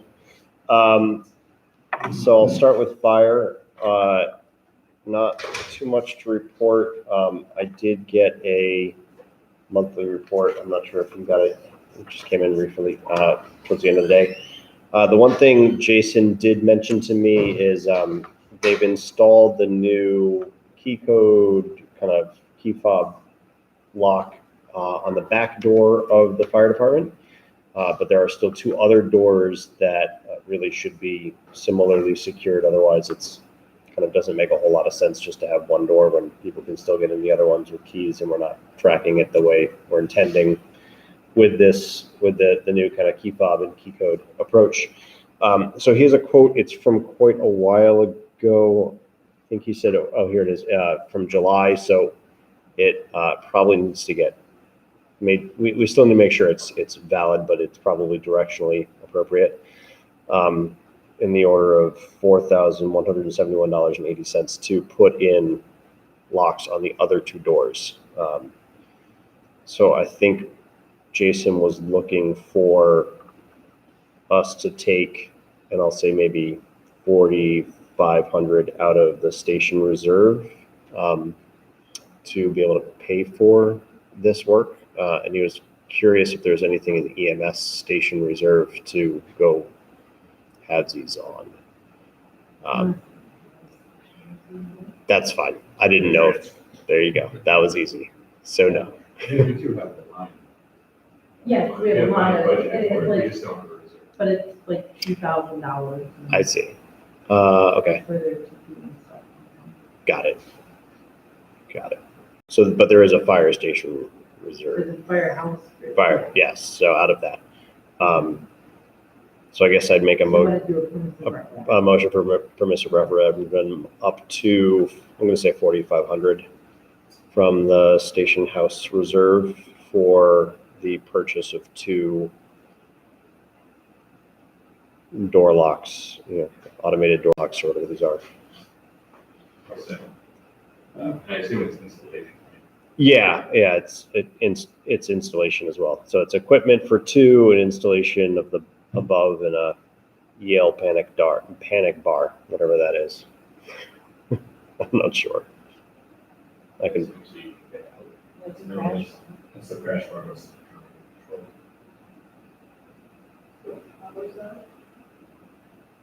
You can always get out from the inside, but in order for the fob to operate the crash bar, it's just, Got it.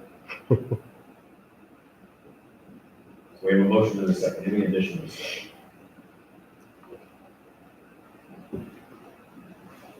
This is almost taking, feels like a long time. This is the conclusion of what I did tasked the fire chief of doing in the spring of 18. It was cameras and electronics on the one facility that houses the most millions of dollars of our village equipment.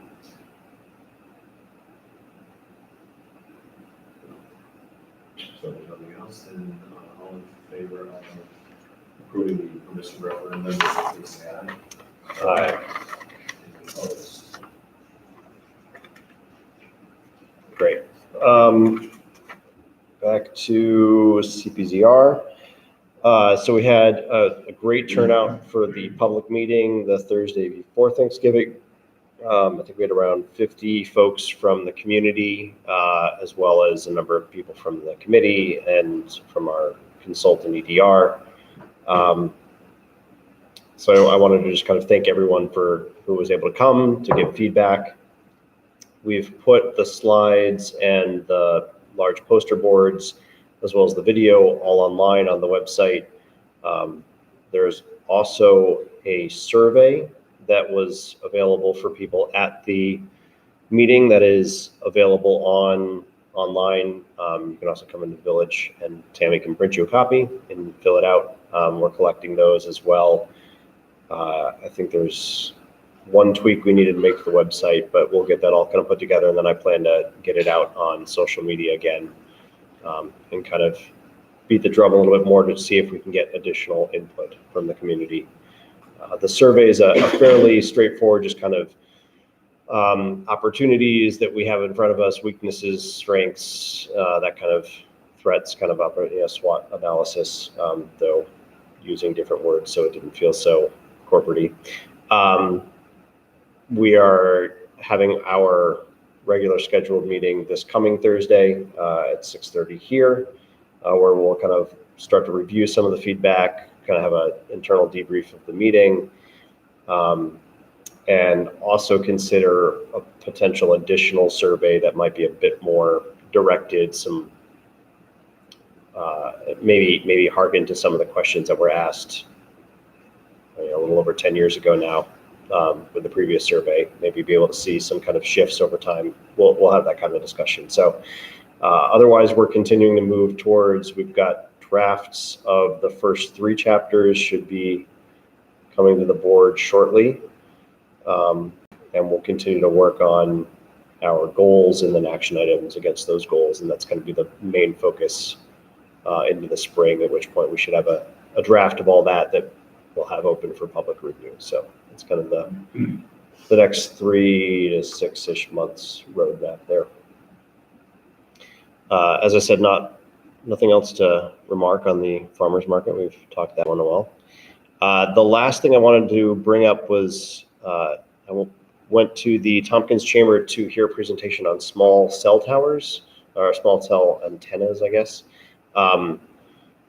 They're starting to become more and more prevalent, and they're interesting in that they are being located on utility poles, which are in the right of way and being regulated by the FCC and not giving municipalities a heck of a lot of leeway, though still some leeway in how those things are reviewed and regulated and so on and so forth. It was a pretty interesting conversation. I'd be interested in looking into what we might want to consider as a municipality and how to address that. In general, the antennas typically are kind of at the top of the pole, fairly outside of kind of eyesight, though sometimes they do have these larger equipment cabinets, which can be fairly in your face.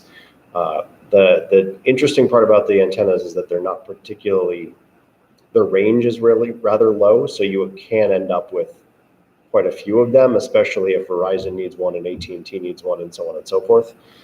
So I think there is some call to consider it. I'm sure it's not super pressing. I don't think we're top on the list, as it were. But it is something, I guess, being that I have a technical background, I feel somewhat obligated to make sure that we're considering these things. So there are some kind of model regulations. I'm not entirely sure what a good next step is. I imagine Guy needs to look through some things I don't know if you would have any guidance or if we would start with a kind of a model law or anything. So I kind of wanted to see if there was any thoughts on how maybe to wade into this a little bit. I'm happy to take on that. Is the village state association, are they any more responsive to you than our town association? So I reached out I've to, asked our town association to pull together a resource for our community and back. so yeah, NICOM actually has been rather responsive, and I'm happy to forward on the example laws. Rochester and Syracuse both have some. There's also some smaller towns and villages that I have copies of their statutes. NICOM, actually, the woman who has written a couple articles in recent NICOM bulletins was at this conversation and was helping moderate it or kind of just being there for comment, which was wonderful. So I can definitely share those things. Yeah. I was hoping, I guess, for something a little more kind of, here's a nice little law that you can read, but as we've now learned from Street Trees, you kind of get a law that lawyers like, and it's pages and pages, and I'm a little lost as to where to start. Yeah, I would be curious to look at the model law that an upstate New York community, Yeah. Syracuse or Rochester, has adopted. I'm curious how it interfaces with the major and minor utility sections of various land use laws. I think the biggest problem we'll have is in any state right of way, our zoning is really not going to do much. Yeah, and that's what it Right-of-way, so- seemed to come down to. So that's why I'm curious what these laws are even able to do. So I think that's a good place to start. I would take a look at it before we send it on. Sure. Guy, although Guy may have already read something and have, I'd be somewhat surprised this guy hasn't formed an opinion. Right. I don't think too much has happened in our neck of the woods yet. I know in a lot of this was 4 municipalities, including both city and town of Ithaca were there, and no one seemed to kind of say, we've got this really figured out, at least in the county, but I think there are some around. So I can share those around. From what they were saying as far as the FCC goes, they have given leeway to basically say, define what's the review fee for the application, some amount of leeway on timelines, but there's a number of kind of shot clocks that are set up. Some amount of, how much do you have to disguise it or hide it, or what kind of visibility, as far visually, what does it have to kind of conform to? But the reason they recommend it earlier rather than later is kind of twofold. One, if you have someone has come to you already, it's a little hard. It's easier to feel like you're kind of biased against just the one party. So if you've got something up front, all the better. The flip side is if there is a company, Verizon or whoever wants to do something in Trumansburg, they're more apt to do that if we have something that says clearly states, here's what's going on. So yeah, I'll share those around and we can kind of start a conversation. I'll share them with you as well. And then I believe, let me double check, but that is all I have to say about that. EMS Youth and Street Tree Advisory. So I don't have much that isn't already on the agenda. A few things. One, I think I mentioned this before, but remind me that the last youth commission meeting, we are still missing a village rep. So Duran stepped down. So if you know anyone in the village who would be good or would be interested in participating in these youth commissions, that would be great. Back for the whole membership. And then the other thing that I wanted to bring up is as part of our application to be a tree city, we need a very strange thing. So we need a mayoral proclamation that day is permanent. In future years, I'm hoping to do a similar thing, and we've talked to the community about doing this on Arbor Day, which feels appropriate. But is, as it turns out, not necessary. And for us to qualify, we have to do this thing. So I thought the easiest way to do it would just be for us to authorize it and sign this proclamation. I'd be happy to read it and bring it so I can get it for soon. But if you all are interested, I have agreed it, otherwise, I mean, it's basically just saying the trees are good, these are the day. Would you elaborate a little bit more on the timeline? Because I was confused. Tree city status, deadline, what's needed for that? Versus once you are a tree city, what we can apply for on the ground. Yeah, so it's, the tree city status deadline is just a calendar year. So we apply, once our application is in, the Arbor Day Foundation doesn't make those awards until the following year on Arbor Day. So we would find out if we became a tree city in April. And in order to complete that application, so if we rename that, we need this Arbor Day proclamation. Right, so the trick is that we need to apply to be like a tree city. We don't actually have to be one in order to get the grant, like the funds on the grant that we're applying. So it's the application itself that's really important. Obviously, there are other grants that can use this also. But for this specific one, that's really what we need to do. That said, if we don't get it in order to reapply, we need to be a tree city.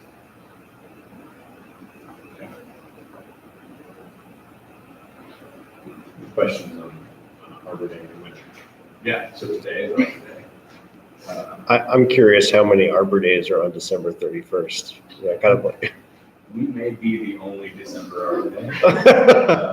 I can't imagine that's the case. I have to imagine there's a number of other people. I mean, we're not the only ones, I'm sure, who find ourselves in this position, but it's not. Probably. I'm sure once you. There is some discrepancy between state and federal Arbor Day sometimes. It's weird. It's one of those holidays that just gets like moved around for no reason.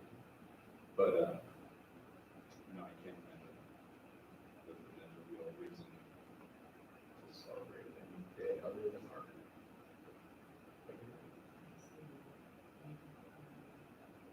Sorry. Vicky I was touching the screen because most laptops are touch screen and ours are not, so I would take a fool over here, Jim pointed out. Any other comments on our December Arbor Day? And I would entertain a Help Steve's looking question. yes. Plant tree, perfect. We have a tree in the middle of the village right now. So then I would entertain a motion. It's somewhat different. I would entertain a motion to authorize me to sign the Arbor Day proclamation. So, Second. Any further discussion? happy Arbor Day. Hearing none, then all in favor, please say aye.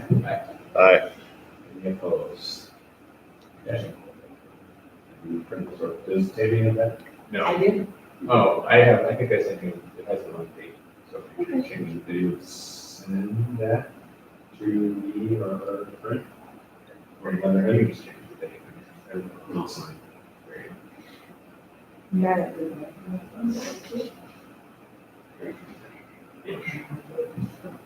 Qualification for the last. Anything else? Trustee Watkins is excused. The only thing I'll mention is that the additional installs of the sewer plant that we had ordered due to shortcomings of the new system have been completed. They seem to be working very well. And because we learned last week that EFC is actually going to cover the cost of the original project from there. So that's good. Police in Trumansburg Chamber. For November, the Green Police Department has made 5 calls for service, 7 calls by assist outside the village. You say number 7 seven. calls for service outside the village. I think it's Lizzie's assisting your state police and county sheriff. That'd be a breakdown.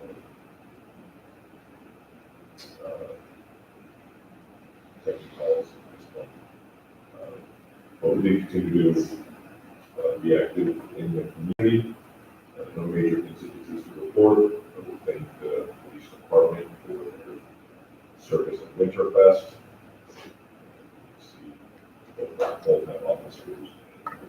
keep out there.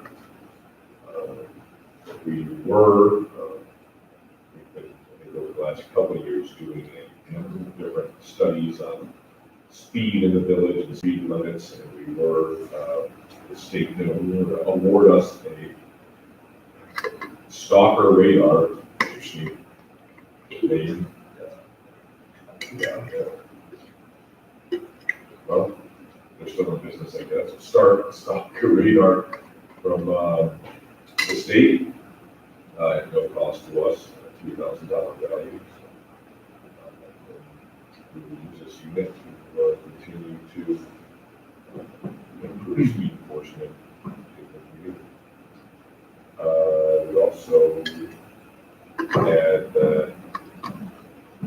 I believe we are just allowing our MOU to now renew, that email exchange. Is that old business? I think that would be something. Yeah, so, and one new issue to raise with the board is that apparently all of our body cameras are no longer working. We don't have the body cameras.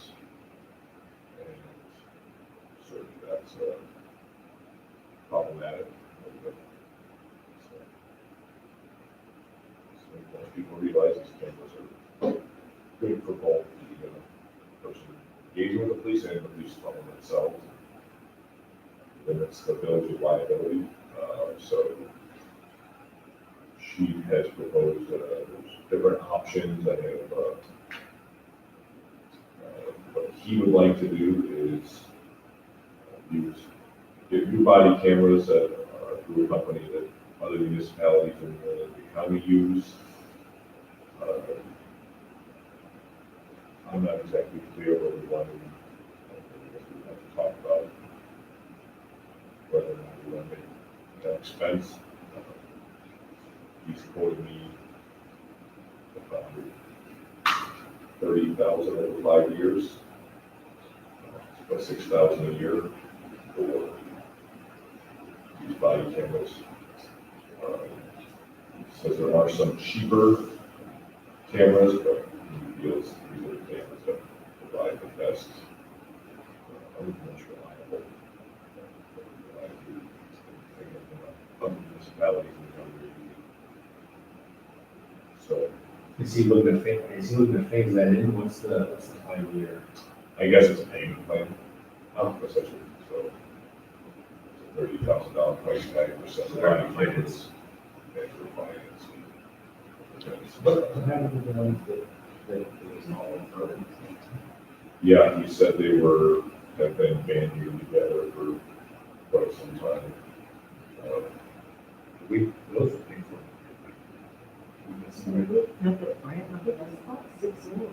Yeah, I felt that they were last year.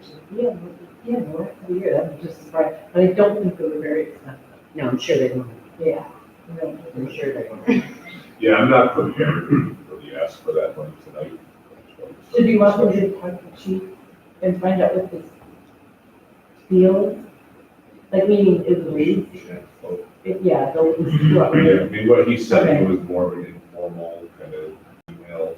Right. The company products. Okay. But right now, as it stands, we do not have that. I know there's an annual DOJ body cam grant that he has to start to apply for. He did mention it was interesting that the grants cover some of it. I mean, I would say in general, I think we should have them. Yes.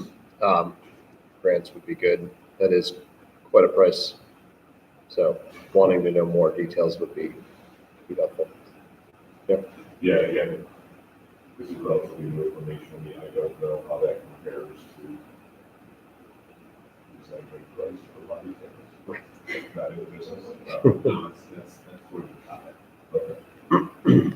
So, but that, and he did kind of say that they were competitive. How many? What are you saying? He said 7. I don't know how many but we got, but I guess still some information together, but I just want to bring it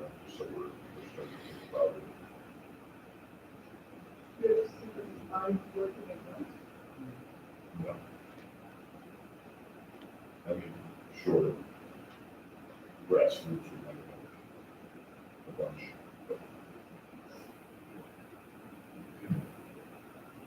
But we can follow all along, but I just want to get the conversation started.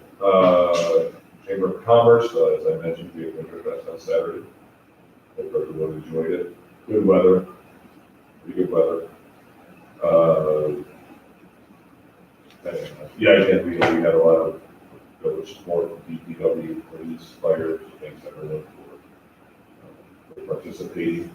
Basically a great event, good turnout. Santa showed up, so it's always good. For whatever reason, the fire truck stopped short of where it usually goes. It blew up all the way to the tree. It was kind of fun because that's the band marked to Santa. The Fall Creek Brass Band, which I guess will continue to use until we have a village brass band. Nothing against Fall Creek, but I prefer my brass bands to be like that. That's just me. We also had the 100th anniversary celebration / chamber dinner a few weeks ago, and awarded Drummers Business of the Year, DCNS, as organization of the year. Good meal, it was kind of fun. We got to hear from some of the business owners from there and other people from the community. They found their way to Trumansburg, which I found really enlightening. It kind of has a different story before. 7 generations Trumansburg, so people moved here on a whim because they visited here one weekend while on vacation, so they moved their whole life here. So it was great, and interested in, I do wonder if there's maybe talking to the chamber more about sharing with them some of our farmers market discussion. We probably have some ideas of maybe how that could be a helpful collaboration, especially considering it sounds like it's up for grabs for 6 days out of 7 anyway. But I don't know what that would be too, but I think to any degree that there's a conversation of kind of marketing Trumansburg more broadly, I think the farmers market should factor into that conversation. So that makes a lot of sense. Yeah, the other thing I would just add is, some of this part of Main Street, but broader village stuff, which is a quick update on our LED conversion program. Our previous agreement, proposal from NICEAG about buying back all the streets expired back in August of 2018, so we had to get a new agreement from them. I don't think the price changed much, but to buy our lights back from them will be a little over $64,000. So I think that's maybe something we should talk about. I'm waiting for a little bit more information from NICEAG about all of that, because in order to, I believe we did submit a couple different appendixes that allowed us to share our buyback price with NICEAG. Now they're requiring that again, and I don't know if there's something updated disclosure agreements. We have a new offer price. Probably, That's sure what- it's on the, I can figure it. So this tag included all those agreements. So we're not even supposed to share our buyback price with them, but send these The agreements. disclosures. Yeah. So then we need to discuss, do we want to make that buyback purchase, when do we want to do it? And I think NICEAG and the program directors are encouraging us to do it sooner than later, but of course, once we own them, we have to take care of them. I guess what I want to make sure is we don't buy these streetlights and then that goes down to be starting for another 18 months or something. And NIPA had financing, was that just for the conversion and not the buyback, or was that buyback gonna be included in some of that? I don't remember the details, right? They had the idea of like you pay them for, based off of what you're saving until you kind of pay them off. Yeah, I mean, yeah, I think it's, I'll have to double check that. I mean, they pitched it as essentially cost neutral. Um, But I believe they were encouraging everyone to get that buyback agreement. So we may not have to move forward with the purchase, but we have an offer, because I think we can share that offer with NIPA. And I think that the public can decide those closure agreements.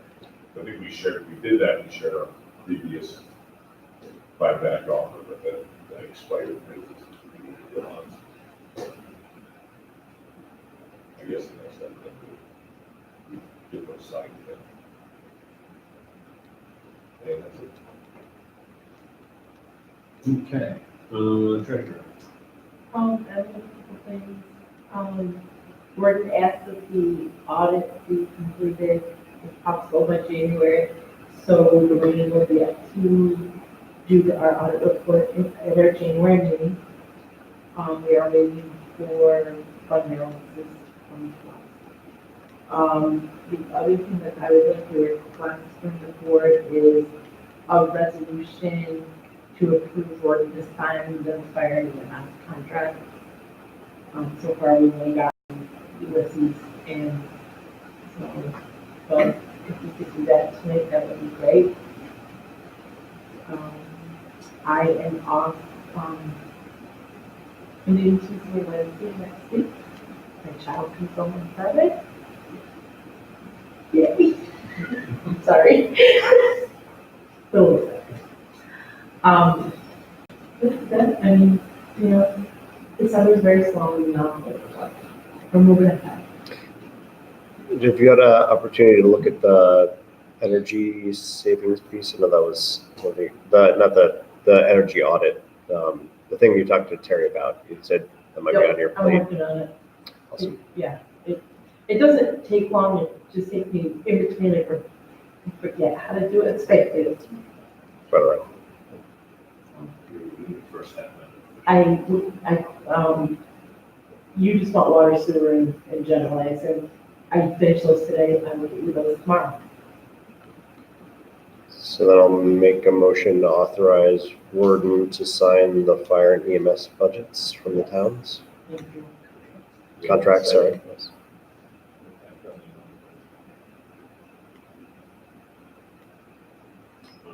Any discussion? None, all in favor, please say aye. Aye.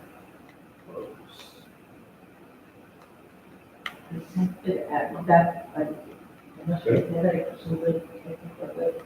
November should be closed this week, and I get you guys the report.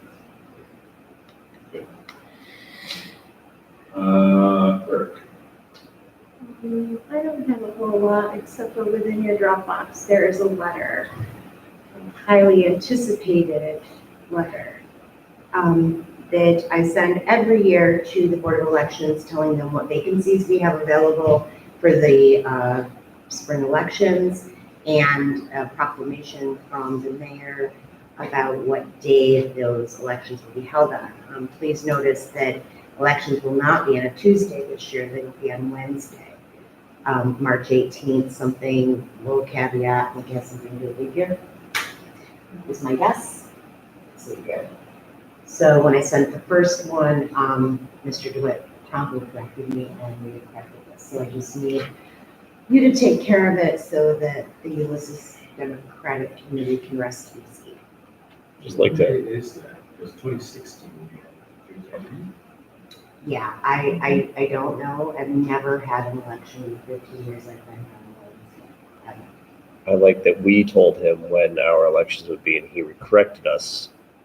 We're telling him, informing him, like as if this was information for, and then It It's all absolutely is, just because all ceremony. village elections are done on the same day, with the Yeah, right. exception of villages that now do elections in November. Right.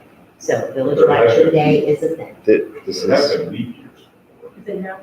Who made up the I'm rules? just asking. No? I just do as I'm told. Really?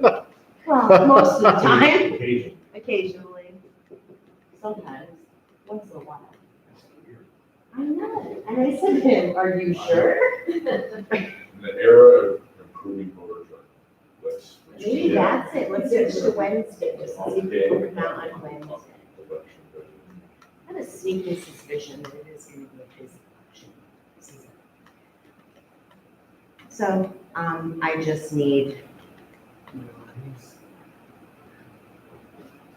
I don't know, but just to double check, I Googled it. Just to double check. Did I double check? Search for it. Village, New York State village elections, Wednesday, March 18th, 2019. Yeah, I just said, when is New York State village elections? St. Patrick's Day. 17th. It's the 17th. Oh, That's not right.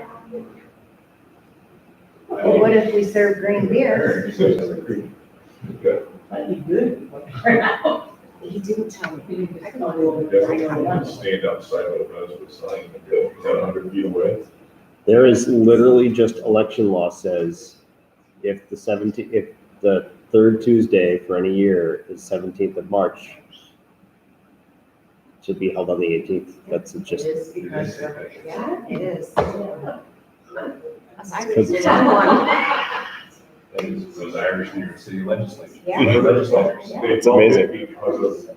St. Patty's Day. Perfect, I can post that.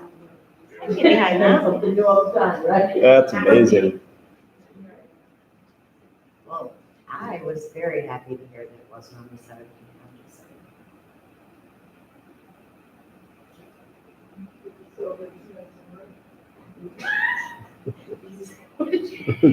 Did you say be sober, Julie? You get to celebrate. The opposite. All right. Quite the opposite. I was so confused. So, I don't know if that voting board You've seen that letter every year you've been here. I don't think what action. You don't, no. I just need you to declare. So, pursuant to New York State election law, the following vacancies shall hold an election Wednesday, March 18th, 2020. We will have a vacancy for one trustee seat for a 4-year term to be filled from April 1, 2020 to March 31, 2024, and another trustee seat for the same term and the same number of years. We do.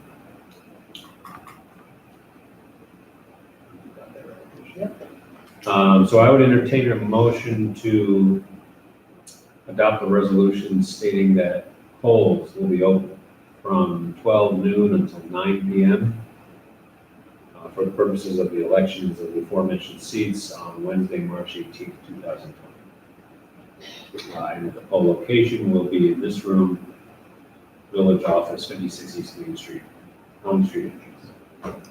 So, So we, section. Motion and a second. Any discussion? Discussion. We don't have any power over the timing. And the polls are open. No. Local. So that local elections. Yeah, then we can't. No, because the county actually runs our elections for us, we really don't get this. There's lots of municipalities that do their own elections in other counties, so they can state their election times, but we can't wait from what our county legislates. Steve DeWitt says it, A so. lot of people that they wish. Okay, I should say.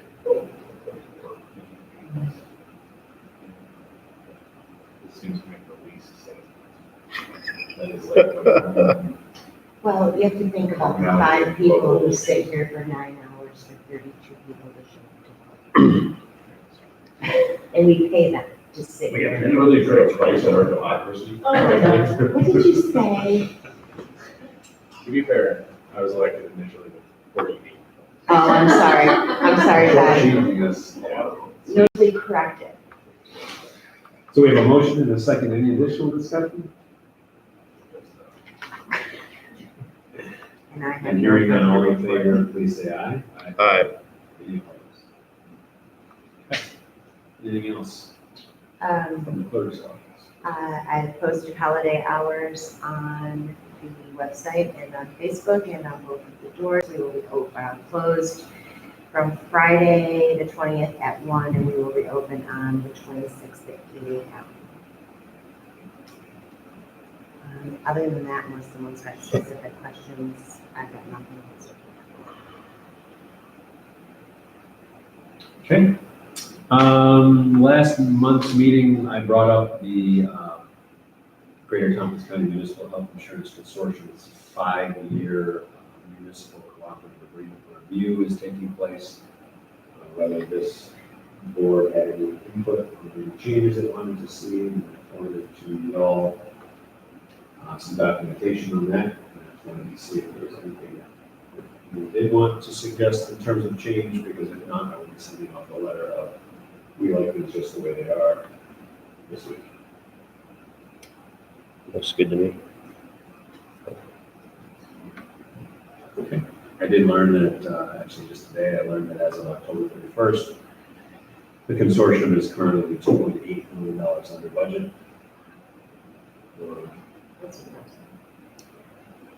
Yeah, so we'll see how long we can keep getting lucky. Eat your Wheaties. Oh, There very you much. go. So that's on top of the unencumbered fund balance. Unencumbered balance is close to 17. That's like dollars. It is a final open meeting. I received today a letter from our attorney offering the services at no cost increase, or no per hour cost increase for 2020, if we would so like to engage in. So unless there is a strong desire to make a change in the office of village council, I would recommend that we stay with Mr. Crowe, Taylor, and Taylor. Or at least when we're here. Agreed. You might find a point of interest that he is actually one of the presenters at the town official training school. Yes, he will occasionally get, not more, actually more than occasionally, he will get calls from attorneys around the state who are in litigation. And then last for me is we need to set the date of our 2020 State of the Village. We've always, historically, always done the last Saturday of January or the first Saturday of February. So January 25 and February 1. And the calendar that is filled that far out. I am unavailable on What was it? January 25 or February 1. I've been informed that Tammy is not available on January 25th. For some strange reason. It's a cheerleading competition. Jealous? My daughter's cheerleading competition. Does anybody have a conflict February 1? I would like us to, okay, so we'll say February 1, 2020. I'm sure it's not on her birthday. What? Was that Elizabeth's birthday last year? I would like us between now and when do we want to establish the agenda? Topics. We are going to be sending out postcards this year. Hi, baby. I think postcards within 2 weeks. So if we can get postcards out no later than Monday the 13th, which is our meeting day, actually, in January. So we should probably set, between now and then, we'll set the items we want to cover.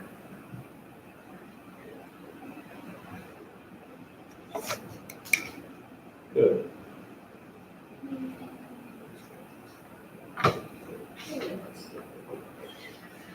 Okay, old business, we have some conversation to be had about potentially hiring someone or utilizing a crossing guard at Wayne South during school hours. Yes, so I chatted with Chief actually at Winterfest briefly about this. He has taken the opportunity to observe the intersection both in the morning and the afternoon on, I think, 2 different days. And his expert opinion is something needs to be done about that intersection. He was kind of surprised that it is as busy as it is and has not become more of a clamor for something to happen, for improvement to be made to that intersection. I think the amount of foot traffic significantly outstrips the amount of foot traffic across 96, where we currently have a crossing guard. So he is very much in favor of the idea of a crossing guard. We had discussed other opportunities, options, from stop sign to some other kind of interventions. His concern with a stop sign, and I think it makes sense after his having observed the intersection, is that it would severely kind of gum up the works during that peak hours. And then outside of that, there's next to no traffic and it kind of becomes silly. So it kind of doesn't work really on either side. But a crossing guard seems to make a lot of sense to him. So he had quoted me, it's around $8,000 per year for a crossing guard. For that includes the morning and afternoon. So right now it's their budget's $8,000 for that. It would be another $8,000 on top, bringing it to 16 total to add an additional crossing guard for the morning and afternoon. And that could either be one person or two, depending on availability and whatnot. As I'm saying it now, I guess I'm a little unclear whether that's something that he felt was available in his budget currently or something we'd need to think about for next year. Right. Yeah, and I mean, not budgeted for, but if there was any wiggle room with, I don't know what.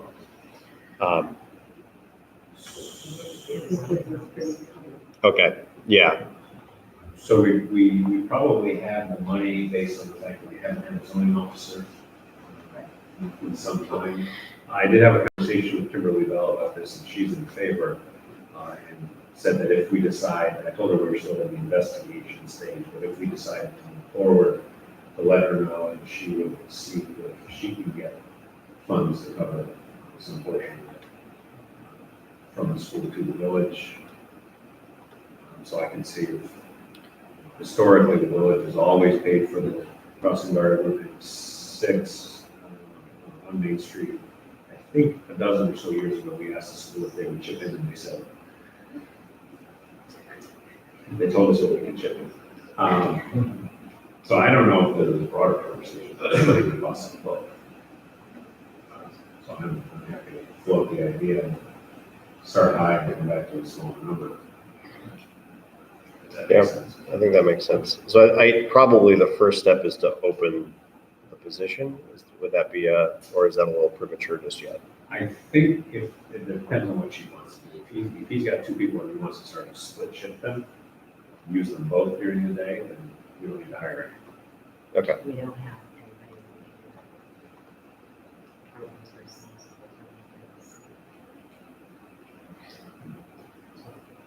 anybody. I think he was looking for someone. I think he felt he would need to look additionally. But then we don't need a resolution to post the job description. Just post it. So double check with Chief that I've got this all right before posting that. But I think that's my impression of. And the prevailing rate. Yeah.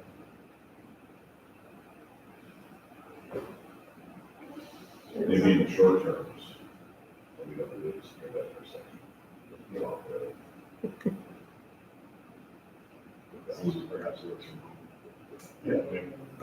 Perhaps someone who walks with us. when he I don't goes. think you want Aaron Fierce out there. That's just gonna cause more chaos. I think that's perfect. I want a camera. Okay, so we'll post the vacancy now. After you confirm the chief. You're gonna get to it. Oh, no, it's south of Wind, right? You're looking at. That's right, yeah. Yes. Okay, any other old business? Or new business, we have the charter cable franchise fee settlement. Yes, so, seems like forever ago, I went through the NICOM USA, and I don't remember what that stands for, but basically NICOM provides kind of contracts with a third party that we can interface with to review various contracts, mostly around cable and dealings with utility companies and so forth. They had done this review a decade or so ago, did another review more recently for us at our ask, and it looked pretty clean with the exception of one place where we were owed some money from Charter Cable. Charter has now responded to their request, basically saying, we will pay you $888.65, but we didn't do anything and it's not our fault, and so on and so forth. So we've got the document, and and then you can't hold us responsible for anything and that kind of language. So the document's in the Dropbox. I'd only just gotten this middle of last week. I could understand if we'd want Guy to look at this. I was kind of thinking we could have a resolution to empower Royden to sign it pending Guy's review. And then I'll just let them know that that's in flight. And they might just kind of let Charter know that, it'll take a little while till Guy can look at it, but to expect it end of the month, beginning of next, something like that.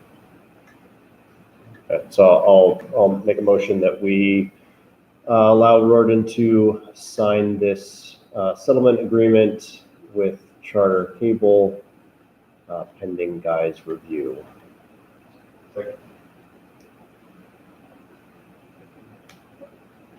A motion and a second, any discussion? Not, then all in favor, please say aye. Aye. Any opposed? Any other new business? Mhm. New. That's new. This new. Yeah, that's right, usually the other one.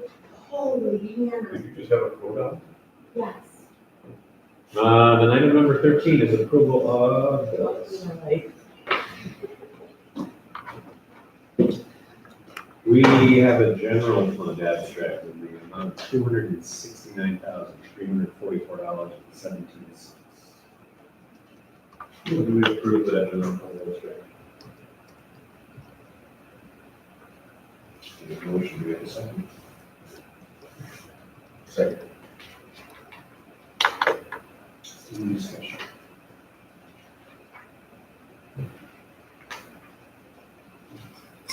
If not, then all in favor, please say aye. Aye.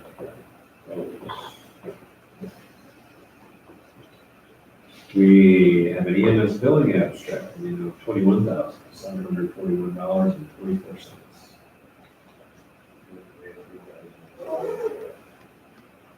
Second. Any discussion? Comments, questions?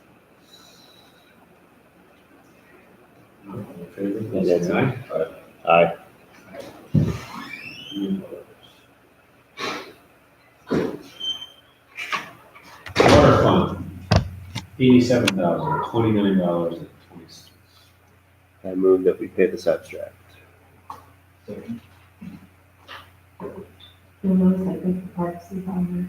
Yeah. Yes, so our lease payments to New York State Parks are on here. We have paid them times each year, and they've never cashed our checks.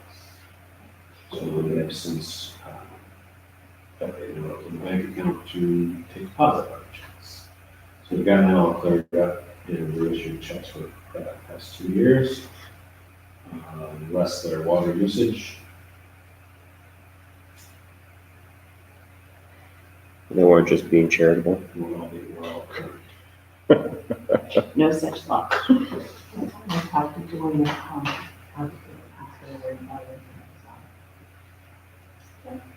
Any additional discussion on water? Not done, all in favor, please say aye. Aye. Any opposed? Sewer fund abstract, $30,510.44. And you will notice that that has 3 invoices on that are what are gonna be covered by ESPs, are the Pleasant Valley ones and the Aquawood Logic, I think it's called. So once I get the one to me, I'll transfer it to the, okay? Move that we approve that contract. Second. Motion and a second, any additional discussion? No, all in favor, please say aye. Aye. Any opposed? Last but not least is the trust and agency abstract in the amount of $40,187.89. I move that we pay this abstract. Any discussion? And the person is the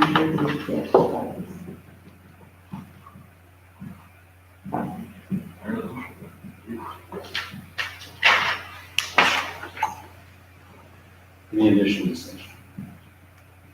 All in favor, please say aye. Aye.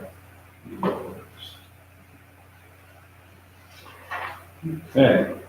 Item number 14 is our second public comment. So if I could say one thing, I should have said this before. You're all aware of the wonderful phase 1 fairgrounds that took place last spring. We're getting ready for phase 2, which is going to include many more flower trees and also 8 hybrid locust trees that are going to go in the curve of the fairground track.